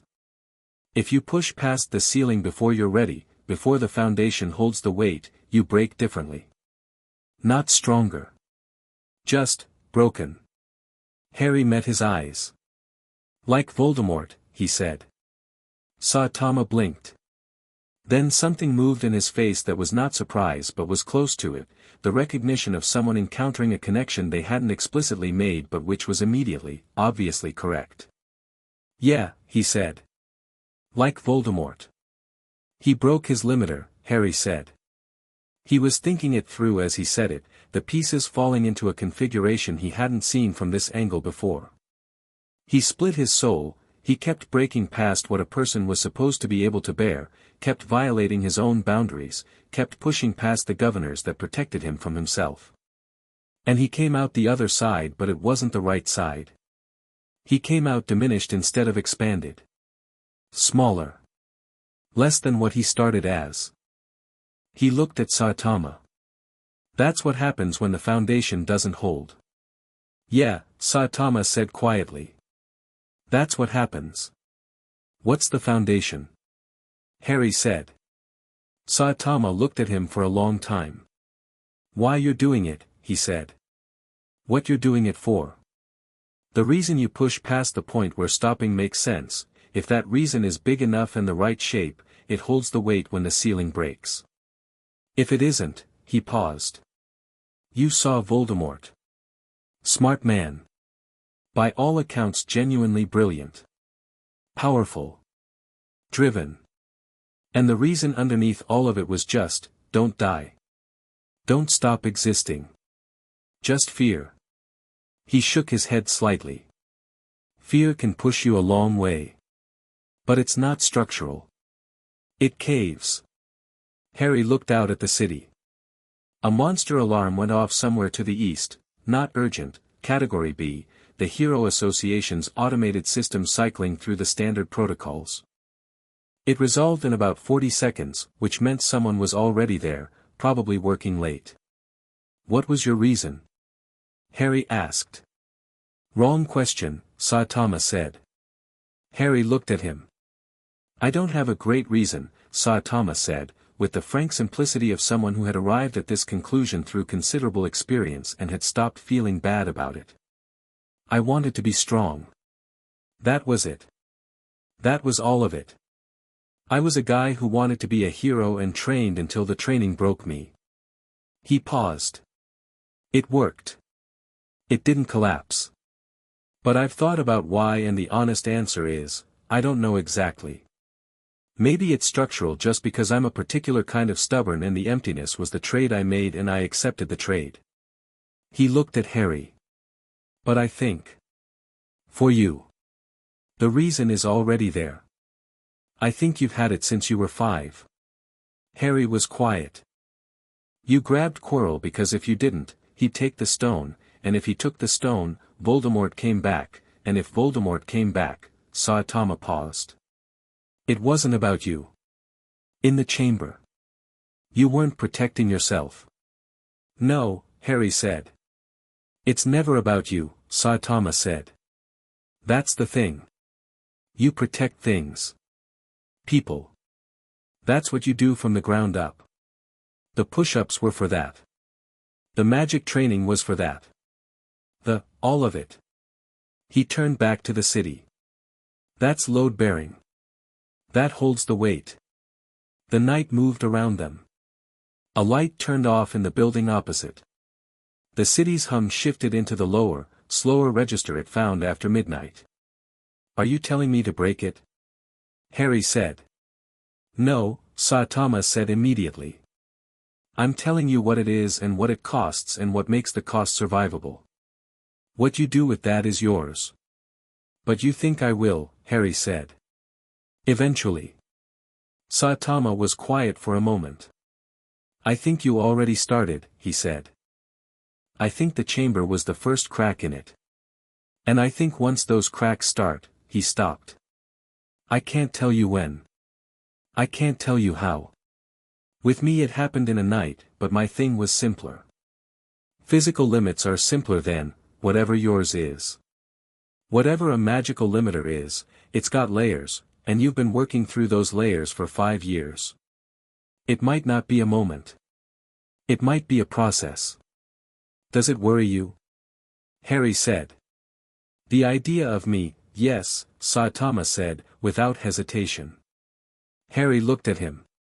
Yes, Saitama said again, with the specific simplicity of someone who decided not to manage the honesty of it. It worries me. Not because I don't think you're ready. Not because I think you'll do it wrong. Because whatever's on the other side of it, I don't know what it looks like for you specifically, and that's, he stopped again, and the stopping was the specific stopping of a man navigating the difference between what he knew how to say and what he actually meant, and landing somewhere honest in between. That's just the part one can't train you through. Harry looked at him. At the man who'd carried him out of Surrey and set him down in a city in Japan and handed him push-ups and miso soup and the philosophy of a person who had transcended the physical limits of humanity and was still, in the most fundamental sense, a guy who went grocery shopping and read manga and watched his kid run laps from an apartment window. "You've been worried about it since the chamber," Harry said. "December," Saitama said. "Since your letter in December. And you didn't say anything." "You weren't ready to hear it yet," Saitama said. "Saying things before someone's ready is just talking at them." "Didn't want to talk at you." Harry looked at the city. He looked at his hands on his knees. He looked at the stars that were visible between the orange glow of the lights below. "I'm not going to push for it," Harry said. "Not deliberately. Not yet. There's more to learn first and I know it." He paused. "But I'm not going to pretend it's not there either." "Good," Saitama said. "Both of those things. And I need you to tell me," Harry said. "If you see something. If you see the signs of it happening, the things you'd recognize. I don't know what to look for from inside." "Okay," Saitama said. "Promise," Harry said, and he said it with the directness of 10 years of learning that the people worth trusting were the ones you could ask directly for specific things. "I promise," Saitama said. They sat on the parapet for a while longer. The night deepened.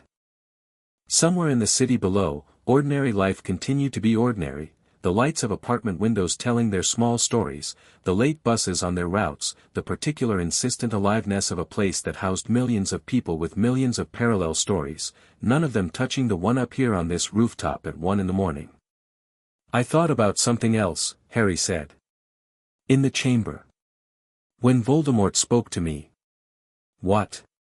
"He's trying to break his limiter too," Harry said. "But from the outside. He's not trying to push through it from within, he's trying to acquire something external that bypasses it. The stone for immortality. The soul splitting to multiply himself. He's accumulating power without expanding the person that holds it."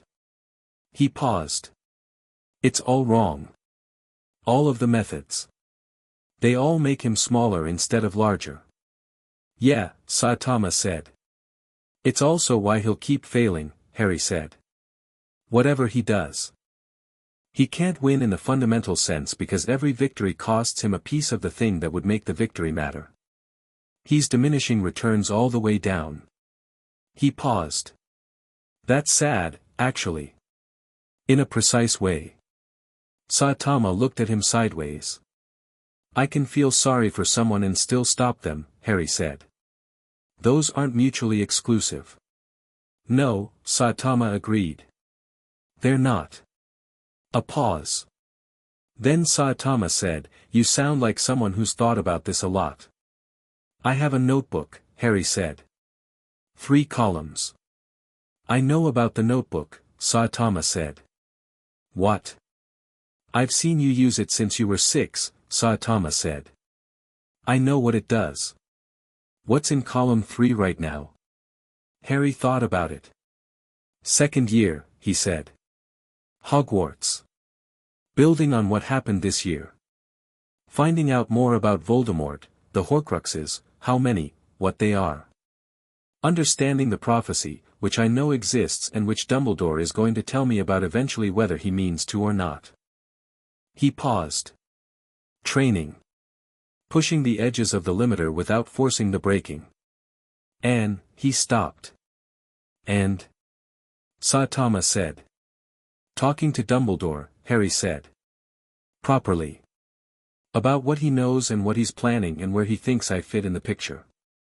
I want to understand his version of the plan before I decide what I think of it." "Smart," Saitama said. "He's not the enemy," Harry said. "He's just playing a longer game than he tells people about, and I need to see the board before I can tell if I agree with the moves." "And if you don't?" "Then I tell him that," Harry said simply. Directly. Saitama's mouth moved. It was the smallest version of a smile, the one that arrived when something Harry said matched something he recognized, the one that Harry had been cataloging since he was old enough to read the landscape of Saitama's face. "Okay," Saitama said. "You should eat the vegetables Genos left," Harry said. "I ate them." Harry looked at him. "You actually ate them?" "Some of them," Saitama said. "Which ones?" "The ones that were already on the plate," Saitama said. "The ones on the plate are fine. I have opinions about effort. Genos is going to be devastated. Genos doesn't have feelings." "Genos absolutely has feelings," Harry said. "He just processes them as data." Saitama considered this with the expression of someone who had known this for a long time and had been pretending otherwise for reasons of convenience. "Don't tell him I know that," he said. "He already knows you know," Harry said. "How does he know I know?" "Because he's Genos," Harry said. "He processes everything." Saitama looked at the city for a moment. "Annoying," he said, with zero actual annoyance. Harry smiled, and it was the full version, the sudden and genuine and briefly luminous kind, and the city was below them and the summer was ahead of them, long and unscheduled and full of training time and 3-column notebooks and the particular ordinary days that were not ordinary at all if you were paying attention. The training started 2 days later, after Harry had slept enough and eaten enough to stop looking like someone who'd completed a school year. They were in the courtyard, same concrete, same morning light. Saitama was watching. Harry was doing the warm-up sequence he'd developed over years, his own variation on the original, adapted to his body and his specific combination of physical and magical training, a thing that was recognizably descended from Saitama's regime but had grown its own shape. He finished the warm-up and looked at Saitama. "What are we doing today?" Harry asked. "Show me what the magic does under physical pressure," Saitama said. "Not separate. Both at once, full output." Harry looked at him. "How much full output?" "All of it," Saitama said.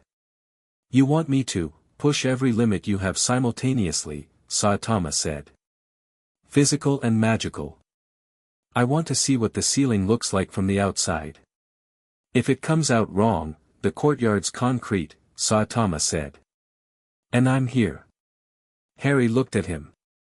At the absolute, bedrock certainty in that last statement, "I'm here," which was the simplest and most complete thing Saitama had ever said to him and which encompassed every morning and every year and every push-up counted upward from 4. "Okay," Harry said. He ran at the courtyard wall. He hit it at full physical speed with his shoulder, not to hurt himself but to convert the kinetic energy into the launch point for the force his magic was already generating, the way he'd learned to use motion as a catalyst for magical output, the way impact and intent could be unified. The wall didn't stop him. He went through it in an eruption of concrete and light that scattered dust and rubble across the courtyard in a perfect radial pattern and brought him out the other side, moving laterally across the face of the building, running vertically along the wall with the grip of his magic countering gravity, the concrete under his feet sending cracks in elegant lines from each footfall. He was running full output, both systems, fully engaged, and the thing below the systems was there, the deep structural thing, and he could feel the edge of it the way you felt the edge of a step in the dark, the specific knowledge that one more unit of push would take him over it. He stopped. He stopped at the edge and held the output steady, not going over, not pulling back, just existing at maximum capacity, and then deliberately, carefully, he dialed it back. Layer by layer. The magic first, then the physical, the way you descended stairs rather than falling down them. He landed in the courtyard. He was breathing hard. His hands were sparking faintly with dissipating magical energy, small blue-white arcs that grounded into the concrete harmlessly. The wall had a person-shaped hole in it. Saitama was standing exactly where he'd been. He hadn't moved. He looked at Harry. He looked at the wall. He looked at the sparking in Harry's hands. "You stopped," he said. "Yes," Harry said. "Deliberately." "Yes." "At the edge." Yes, Harry said. I can feel where it is now. I can find it and work right up to it without going over. He paused. That's what this summer's for. Learning the exact shape of it so that when I do go through it, whenever that is, I go through it cleanly instead of the wrong kind of breaking, Saitama said. Yes, Harry said. Saitama looked at him for a long time. The morning was fully up now, the city around them awake and moving, the particular Z-City morning smell of exhaust and food carts and the faint, persistent undertone of monster residue that never quite left. Normal morning. Normal courtyard. That was the smartest thing I've ever seen anyone do with their own power, Saitama said. Harry blinked. I didn't do it, Saitama said. Couldn't have. I didn't know where my edge was until I was already on the other side of it. You found yours and stopped. He paused. That's better than what I did. Harry looked at him, and for a moment something moved in his face that was complex and quiet and not quite 12 years old. You taught me to do that, Harry said. By showing me what happens when you don't. Saitama looked at him. You showed me the cost, Harry said. You let me see it. The boredom and the emptiness and what it takes from you. You didn't hide it or make it sound smaller than it was. That's why I knew to stop. He paused. That's the teaching. The courtyard was quiet. Somewhere above them, a bird landed on the edge of the building's roof and looked down, decided this situation didn't involve it, and departed. You've got a hole in my wall, Saitama said. I'll fix it, Harry said. You're going to fix a hole in a wall with magic. It's load-bearing, Harry said. I'll do it properly. I watched a YouTube tutorial. Saitama stared at him. You watched a YouTube tutorial on masonry. And one on structural reinforcement, Harry said. In case the foundation was compromised. Did you think, I thought there was a chance this training session was going to involve the wall, Harry said. I prepared. Saitama looked at the hole. He looked at Harry. He looked at the sky above the courtyard, at the particular blue of the Z-City morning. Something happened in his face that was not precisely a smile and not precisely not one, something warmer than his expression usually carried, something that had been building by small increments over 5 years of push-ups and grocery runs and roof conversations and a kid who prepared for training sessions by watching YouTube tutorials on masonry. Fine, he said. Fix the wall. Then lunch. What's for lunch? Harry said. Whatever you make, Saitama said. I only know how to make 3 things. Pick one. Scrambled eggs. Fine. You always overcook them when you make them, Harry said. I like them cooked, Saitama said. Overcooked is not the same as, Harry. What? Fix the wall, Saitama said. Harry turned to the wall with the expression of someone who was going to continue this argument at lunch and was simply pausing it for logistical reasons. He fixed the wall. It was a good summer. Chapter 7, Beyond the Hero's second year started with a car. Not metaphorically. An actual car, a turquoise Ford Anglia with more enchantments layered into its chassis than a vehicle that size had any right to contain, piloted by 2 Weasley brothers at an altitude of approximately 3,000 feet above England, with Harry in the passenger seat and Ron in the back with the luggage. The cloud cover was solid below them. The engine made a sound that suggested it had opinions about the current situation but had decided to keep them professional. This is insane, Harry said, pleasantly. Completely, Fred said. He was driving with the casual confidence of someone who had done this before and planned to continue doing it regardless of the laws governing either aviation or magic. Your mum is going to, yes, George said, from where he was wedged between the luggage and a particularly bulky Hogwarts trunk. When she finds out, yes, Fred said. You're both very calm about this. We've had time to make peace with our choices, George said. Harry looked out the window at the solid floor of cloud below them and the clear, cold, enormous sky above and thought that this was not the worst way to start a school year. Behind him, Ron was eating a sandwich with the focused serenity of someone who had given the situation all the concern it was going to receive and had moved on. The summer had been productive. The wall was fixed. The scrambled eggs had been an ongoing negotiation. Harry had spent 6 weeks at the edge of his limiter, not forcing it, not retreating from it, learning its exact topography the way you learned a new fighting style, finding the specific qualities of it, the places where it was thicker and the places where it was thin. He'd run 200 kilometers a week. He'd done the push-up sequence without stopping every morning and the magic work every afternoon, pushing both systems to their ceiling in tandem and then pulling back, again and again, refining the control until the edge felt less like a cliff and more like a known road. He'd written letters to Hermione, who had spent the summer researching second-year curriculum with the systematic thoroughness of a scholar who regarded subject mastery as both a moral position and a competitive sport. He'd written to Ron, who had written back cheerfully and briefly about the garden gnomes in their yard and a new Cheshire cat that had moved into the shed. Dumbledore had sent a letter in August. Formal, measured, the kind of letter that carried the specific density of a man choosing each word with full awareness of its weight. It said, essentially, I believe we are overdue a conversation. At your convenience, when the year begins. It was signed with all of the titles, including several Harry suspected had been invented. Harry had written back, I'll be in touch after the first week. I'd like to settle in before we talk. Dumbledore had replied, of course. The single brief confirmation told Harry more than a page of elaboration would have. A man who agreed immediately to a child scheduling request was either entirely secure or engaged in a calibrated performance of security. By the time Harry figured out which one it was, he'd have the first week's data to inform the analysis. He'd told Saitama about the letter over dinner. Saitama had said, let me know how it goes. Harry had said, you're not going to tell me to be careful. Saitama had said, you're always careful. You don't need me to tell you. Harry had said, I might not be careful. I might say exactly what I think. Saitama had said, yeah. That's what I mean by careful.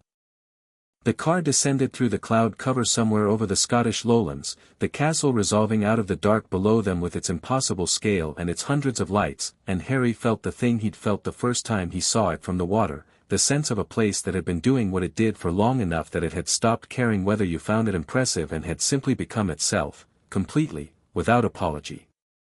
Ron appeared between the front seats. We're going to be late for the feast. No, we're not, Fred said. They landed in the Forbidden Forest, which was late for the feast, which Dumbledore noted during the end-of-feast announcements in the specific way of a man who had been informed of exactly what had happened and was choosing to address it as a group reminder about school policy rather than individual discipline, which was its own kind of message. Harry caught Dumbledore's eye across the Great Hall. Dumbledore inclined his head very slightly, which was the communication of a man who had noted Harry's note about the first week and was acknowledging it. Harry nodded back. Ron had earned a howler from Molly the next morning, which detonated in the Great Hall at precisely the worst moment and delivered its entire payload at maximum volume while the hall watched. Ron sat through it with the fixed composure of someone in the middle of a controlled detonation who had decided the only option was to remain still. Harry and Hermione sat on either side of him and said nothing, because nothing was exactly the right thing to say.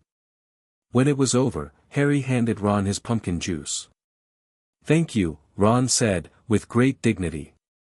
You're welcome, Harry said. Hermione had her notebook open before the Howler's ash had settled. The second year of Hogwarts operated on a different frequency from the first. The first year was the architecture, learning where everything was, what the rules were, who was who, how the systems worked. The second year was what you built inside the architecture once you knew it. Harry moved through the castle with the easy, proprietary comfort of someone for whom the geography had stopped being new and had become home, the way Z-City had become home after the first year, the way the apartment had become home after the first month. He was better at magic than the curriculum accounted for. This became evident in the second week of term when Flitwick asked for a volunteer to demonstrate the Expelliarmus charm, which was a second-year spell, and Harry performed it without the wand movement that Flitwick had spent the first 20 minutes teaching, producing an output so clean and so total that the practice dummy on the receiving end went through the classroom wall. Flitwick stared at the hole for 3 full seconds. "Mr. Potter," he said, in the careful voice of a man recalibrating his lesson plan in real time, "would you like to try that again? With the wand movement this time, for form's sake." "Sorry," Harry said. "I'll dial it back." He performed it again. With the movement. At a reasonable output. The dummy flew backward approximately 3 feet and stopped. "Excellent," Flitwick said. 3 feet. Very good. He looked at the hole in the wall. Very, very good. Hermione, beside Harry, was writing in her notebook with the focused energy of someone documenting a new data point. "You did that wandlessly last year," she said quietly. "Not Expelliarmus specifically," Harry said. "The underlying mechanism. The spell is just a packaged version of Force with Direction." "I already knew the Force with Direction part." He paused. "The wand makes it cleaner. More specific. Less like pushing water and more like pushing through a pipe." Hermione looked at him for a moment. "You could probably skip the second-year curriculum entirely," she said. "Probably," Harry said. "But the curriculum shows me the framework other people are using. That's useful. I want to understand the standard model before I operate outside it." Hermione looked at him for another moment. "Saitama said something to you that you're paraphrasing," she said. "I can always tell. He said, know the rules so well that breaking them is a choice and not an accident," Harry said.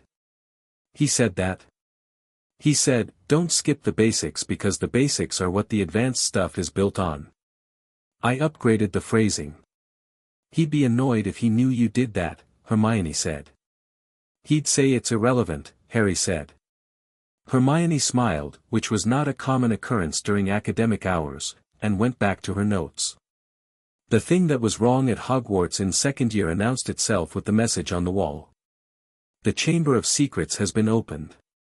Enemies of the air, beware." Mrs.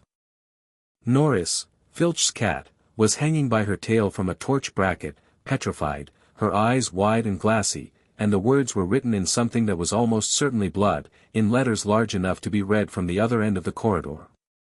Harry stood in the crowd that had formed coming back from the feast and read the message and felt the same specific sensation he'd felt looking at a locked cupboard door on a Surrey street at 9:30 on a Tuesday evening, the concentrated presence of something wrong, something deliberate, something that had been waiting.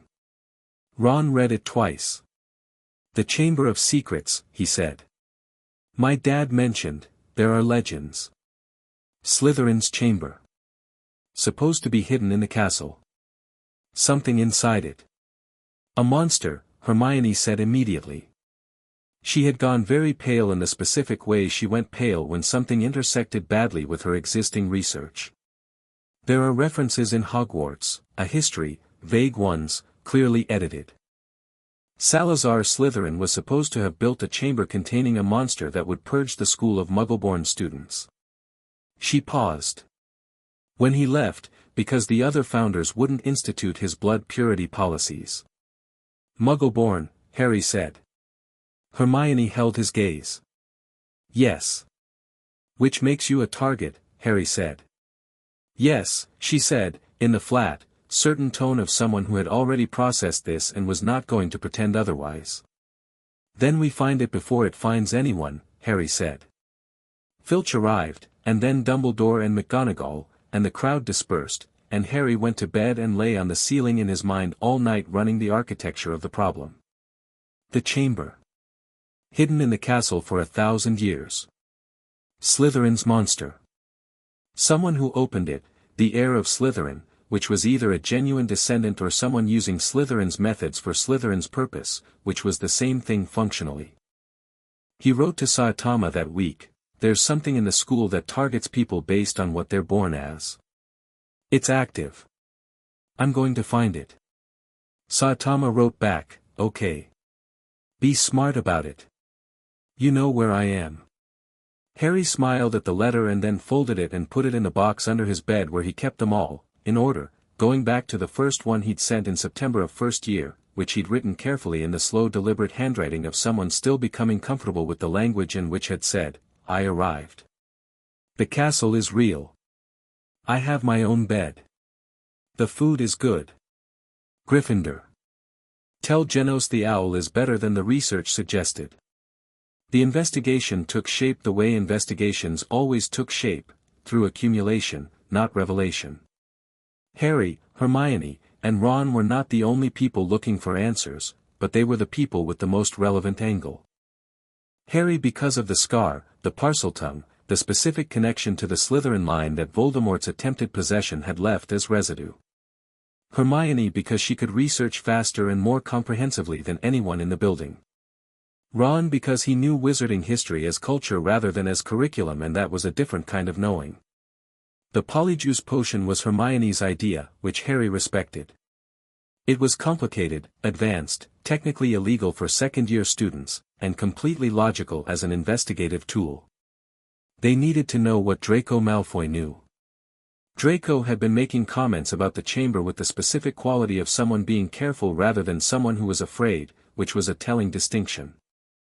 Harry spent 3 weeks gathering ingredients for the potion alongside the rest of the investigation, compartmentalizing with the ease of someone who had learned to track multiple simultaneous objectives from years of doing it in physical training. He went to Quidditch practice and kept his eyes open. He went to classes and paid attention to the things that were adjacent to the curriculum, the defensive magic that Lockhart was theoretically teaching but wasn't, the gaps in the defense against the dark arts education that second-years were receiving while something in the castle petrified people. Lockhart was a separate problem that Harry resolved internally in the first week of term. Gilderoy Lockhart was, in Harry's assessment, one of the most comprehensively dishonest people he had encountered in either of the worlds he had access to. The books, the smile, the hair, the performances in class, all of it ran at a frequency that Harry's calibration for authenticity identified immediately as constructed, as a performance so practiced it had become reflexive, as the specific dishonesty of someone who had been maintaining a fiction for long enough that he might have started to believe it himself. Harry didn't say this out loud, because there was no productive reason to, but he stopped attending to Lockhart's instruction in the sense of treating it as instruction and attended to it instead as a study in the architecture of a particular kind of fraud, which was useful in its own way. When Lockhart tried to fix Harry's broken arm after the Quidditch incident and instead removed all the bones, Harry spent the night in the hospital wing with his limply boneless arm being regrown by Madame Pomfrey and thought, with the specific patience of someone who has learned to find utility in adverse situations, that the incident had given him a very clear data point about what happened when a person with no competence was placed in a position of authority and told to perform. He also thought about the fact that something had tried to kill him on the Quidditch pitch with a bludger that had behaved in a way no bludger had any legitimate reason to behave, which was a separate and more urgent data point. The basilisk made itself known to Harry first through sound. He was walking to class. He stopped. The voice was inside the walls, a voice that moved through stone the way voices move through water, distorted and amplified and deeply, fundamentally wrong in the specific way of a mind that had been operating for a very long time in a very small space and had simplified accordingly. It was an old voice. It was an angry voice.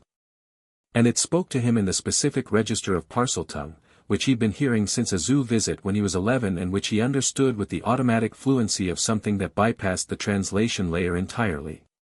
Kill. Kill. Time to kill. So hungry. So long. Kill. It was going somewhere. It was beneath him. It was moving. He ran. He found Ron and Hermione and told them what he'd heard. Hermione went to the library. She came back 40 minutes later with the specific expression she wore when she had both a major answer and a major problem simultaneously. Basilisk, she said. Ancient magical serpent. The king of serpents. Size varies based on age, this one could be enormous, if it's been in the castle since Slytherin's time. She paused. It moves through the pipes. That's why it's been using the castle's plumbing system. And the victims, they haven't died. They were petrified. Not by direct eye contact. She paused again. Indirect contact. Reflections. Through water, glass, a camera lens. The basilisk's direct gaze is lethal. How do you stop it? Ron said. You can't look at it, Hermione said. That's the first problem. What kills it? Harry said. Hermione looked at her notes. Large numbers of roosters. The crow of a rooster is instantly fatal to a basilisk. She paused. The roosters on the school grounds have been killed. Every one. The three of them sat with that information. Someone's been maintaining conditions for it, Harry said. Removing the countermeasures. This isn't the basilisk acting on its own, it's being directed. Slytherin's heir, Ron said. Someone using Slytherin's tools, Harry said. Slytherin was a Parselmouth. Whoever's directing it can speak to it. He paused. I can speak to it. The silence that followed this had a specific shape. Harry, Hermione started. Not to help it, Harry said. To find it. To find the chamber. He looked at them. It's not going to be able to move without me hearing it, now that I know what I'm listening for. I can track it. That's not, do you understand how dangerous? I understand exactly how dangerous, Harry said. Tell me about the eyes. Direct gaze is lethal, Hermione said, with the focused precision of someone converting fear into data. Indirect is petrification. Reflected through a mirror, she stopped. Potentially still lethal. The safest form of indirect would be through multiple layers of reflection. A mirror reflecting a mirror. Or a pool of water, Ron said. Reflecting from below. Or just, not looking at it at all, Harry said. If you can't see it you can't aim, Hermione said. I don't need to aim, Harry said. I need to close with it. He looked at her steadily. I've been doing work without direct visual targeting since I was 7. The spatial extension of my magic, I don't need my eyes for the force work. I need them for precision targeting. This is not precision targeting. This is, he paused. This is a large serpent in a closed space. I can feel it without looking at it. Hermione stared at him. You're going to fight a 1,000-year-old basilisk with your eyes closed. Or with a mirror, Harry said. But yes, essentially. Saitama taught you to fight blind? Ron said. Saitama threw things at me from multiple directions for 2 years with a blindfold on, Harry said. He said situational awareness shouldn't be dependent on one sense. Ron looked at Hermione. Hermione looked at Ron. The look between them had the specific quality of two people who had been friends with Harry Potter for a full year and were still occasionally surprised by the contents of his particular background. The investigation of the chamber's location occupied the 2 months after. Harry tracked the basilisk through the walls when it moved, mapping its routes, finding the pattern in them. Hermione worked the library. Ron worked the genealogical angles. Harry had 3 conversations with ghosts, including a very long and strange one with moaning Myrtle in the bathroom she occupied, which was strange for multiple reasons but produced the crucial piece of information. The entrance to the chamber was in this bathroom, in the specific sink Myrtle had been near when she died 50 years ago. 50 years ago. Harry stood in Myrtle's bathroom and looked at the sink and thought, 50 years ago. Someone opened it before, he said. Same trick. Same thing. Someone who could speak to the snake. He looked at Myrtle. You said a boy opened it. 50 years ago. What did he look like? Myrtle's description was vague in the way of someone describing a memory that was half a century old and had been processed through 50 years of isolation and grief. But certain things were clear: dark-haired, very good-looking, Slytherin badge, the kind of handsome that she had noticed even through her death and her distress. Tom Riddle. Harry had found the name in the trophy room during one of his tracking sessions.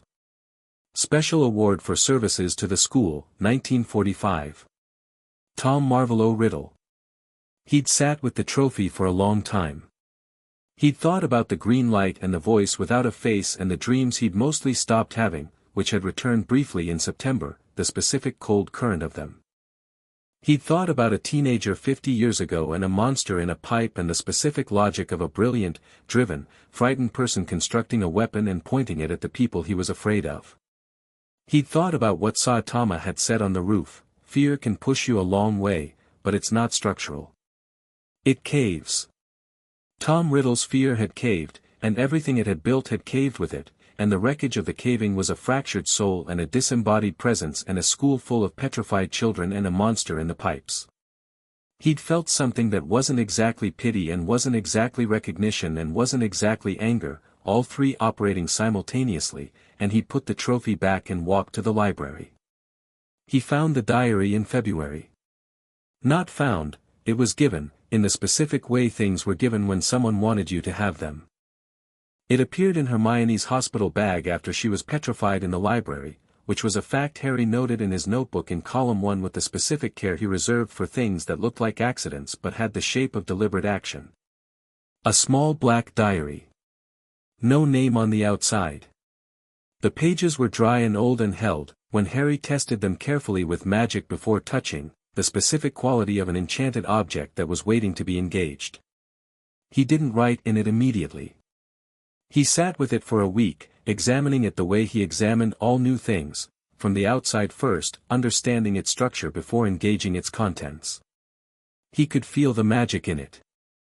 Layered, dense, old, the specific density of something that wasn't just enchanted but was inhabited. He wrote to Saitama, "I've found something. I think it's a Horcrux." Saitama wrote back the next day, which meant he'd been thinking about it since Harry's last letter when Harry had mentioned the chamber. "What do you need?" Harry wrote back, "I need to think before I act. I'll write again when I know more." Saitama wrote, "I'll be here." Harry wrote in the diary on a Thursday night. Just his name. Then a question. Tom Riddle wrote back. The handwriting that appeared was elegant, unhurried, the writing of someone who had been practicing a specific presentation for a very long time. It was warm in the way of someone who had studied warmth and was rendering it accurately from the outside. It was interested in Harry with the specific interest of something that had been waiting and was now, finally, in contact with the thing it had been waiting for. Harry did not find it warm.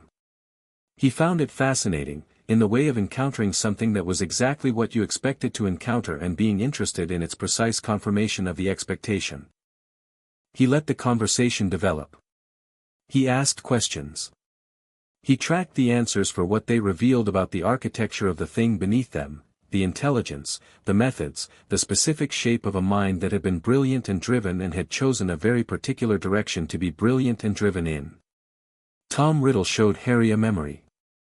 The memory was of a young Hagrid with a large spider and a false accusation of opening the chamber. It was rendered beautifully, fluid, detailed, convincing. Harry watched the memory and thought, it's a performance. Not because he had evidence yet that Hagrid hadn't done it. Because the memory was too smooth. Real memories had texture, inconsistency, the specific rough edges of things experienced rather than constructed. This one was polished in the way of something that had been prepared to be shown, not remembered to be understood. He said, "That's not what happened." The writing on the page paused. Tom Riddle wrote, "What do you mean?" "I mean that's not the whole truth," Harry said, writing slowly. "You accused Hagrid. You knew it wasn't him. You wanted the school to stay open." He paused. "And whoever did open the chamber the first time, it was you." The writing disappeared. Then new writing formed, slowly, and the character of it had changed, still elegant, still precise, but the warmth was gone, and what was underneath was considerably colder. "You're different from what I expected," Riddle wrote. "Everyone says that," Harry said. "I've been watching you. Reading what you wrote before you wrote to me. The entries you tried before committing." A pause. "You knew what I was before you made contact. Yes, Harry wrote. And you made contact anyway. Yes, Harry wrote. Because I needed to understand you. Not because I was afraid of you. Not because I needed your help. Because you are the problem I'm going to solve and I wanted to know the shape of it. A very long pause. Then, you sound like him. Harry stopped writing. The man who trained you. The bald man. I've read everything in the school library about him. There isn't much, he's a muggle, which means the wizarding records are sparse. But the Hero Association files, the account of the dimensional displacement incident, the registered fight records. A pause. A man who cannot be challenged. Who walks into every situation already knowing the outcome. That must be comfortable for you. Having something unchallengeable to stand behind. Harry looked at the page for a moment. He wrote, I don't stand behind him. I stand next to him. And the reason you think he's unchallengeable is because you're looking at his power instead of his character. The power is the point you think is interesting. It's the least interesting thing about him. Sentiment, Riddle wrote. Precision, Harry wrote back. You want the stone. You want immortality. You want to be unchallengeable, not because you want to help anyone with it but because you're afraid of ending. But you've been ending slowly for 50 years, piece by piece, every time you split your soul, every time you avoided a natural limit by going around it instead of through it. You're already less than you were. You'll keep being less. He paused and then wrote, I feel sorry for you. The response was immediate and the character of the writing had changed entirely. The elegance was gone.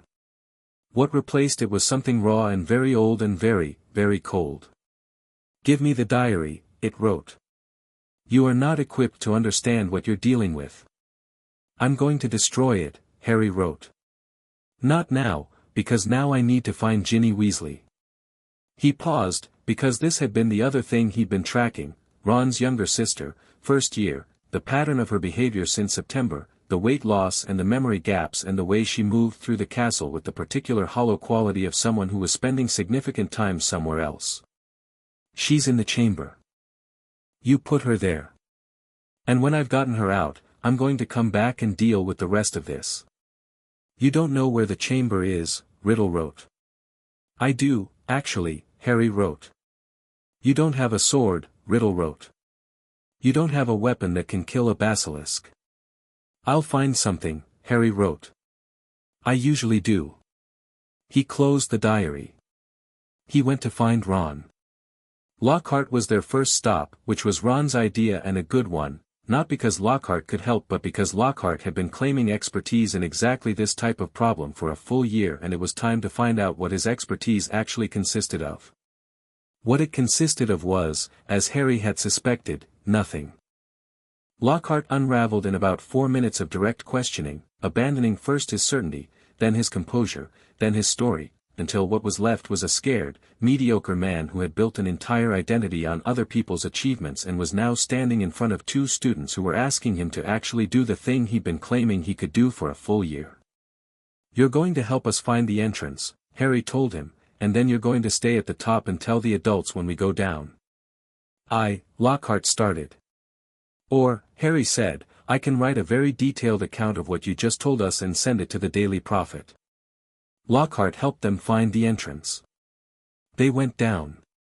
Not Lockhart. Lockhart managed to grab Ron's wand and attempt a memory charm, which backfired spectacularly from the damaged wand and collapsed a section of tunnel on him, which was an outcome Harry considered approximately appropriate.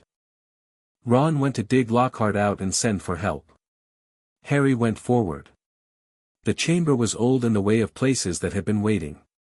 Old stone, dim light, the specific cold of underground spaces that never saw sun. Snake motifs everywhere, carvings, actual serpents in some of the pillars, the architecture of a man who had spent his life in a specific conversation with the thing he'd built into his legacy. The air tasted of stone and still water. Ginny Weasley was on the floor at the far end, pale and barely breathing, her hand around the diary. Harry moved to her immediately. Checked her pulse, there, faint but steady. Her eyes were closed. The diary was open in her hand, and where it had been black and dry it was now soaked, not with water, with something thicker, something that was very obviously Ginny's life in the most literal possible sense. He took the diary out of her hand. She didn't stir. "She won't wake," said a voice. Harry straightened. He didn't turn immediately. He tracked first, location, distance, the specific register of the cold current that had been in his scar since first year, stronger now, immediate, barely 10 feet behind him. He turned. Tom Riddle stood in a chamber looking like what he was, the projection of a 16-year-old boy, handsome and composed and extraordinarily dangerous, his hand around a wand that Harry recognized with the specific cold clarity of encountering something familiar in a wrong context. His wand. Harry's wand, taken while he'd been checking Ginny. "I've been waiting for you," Riddle said. "Since before the chamber. Since before the diary. Since before the school." He looked at Harry with the specific focus of someone who had been building toward a meeting for a very long time. "You're the only other one who can speak to it, you know. The basilisk.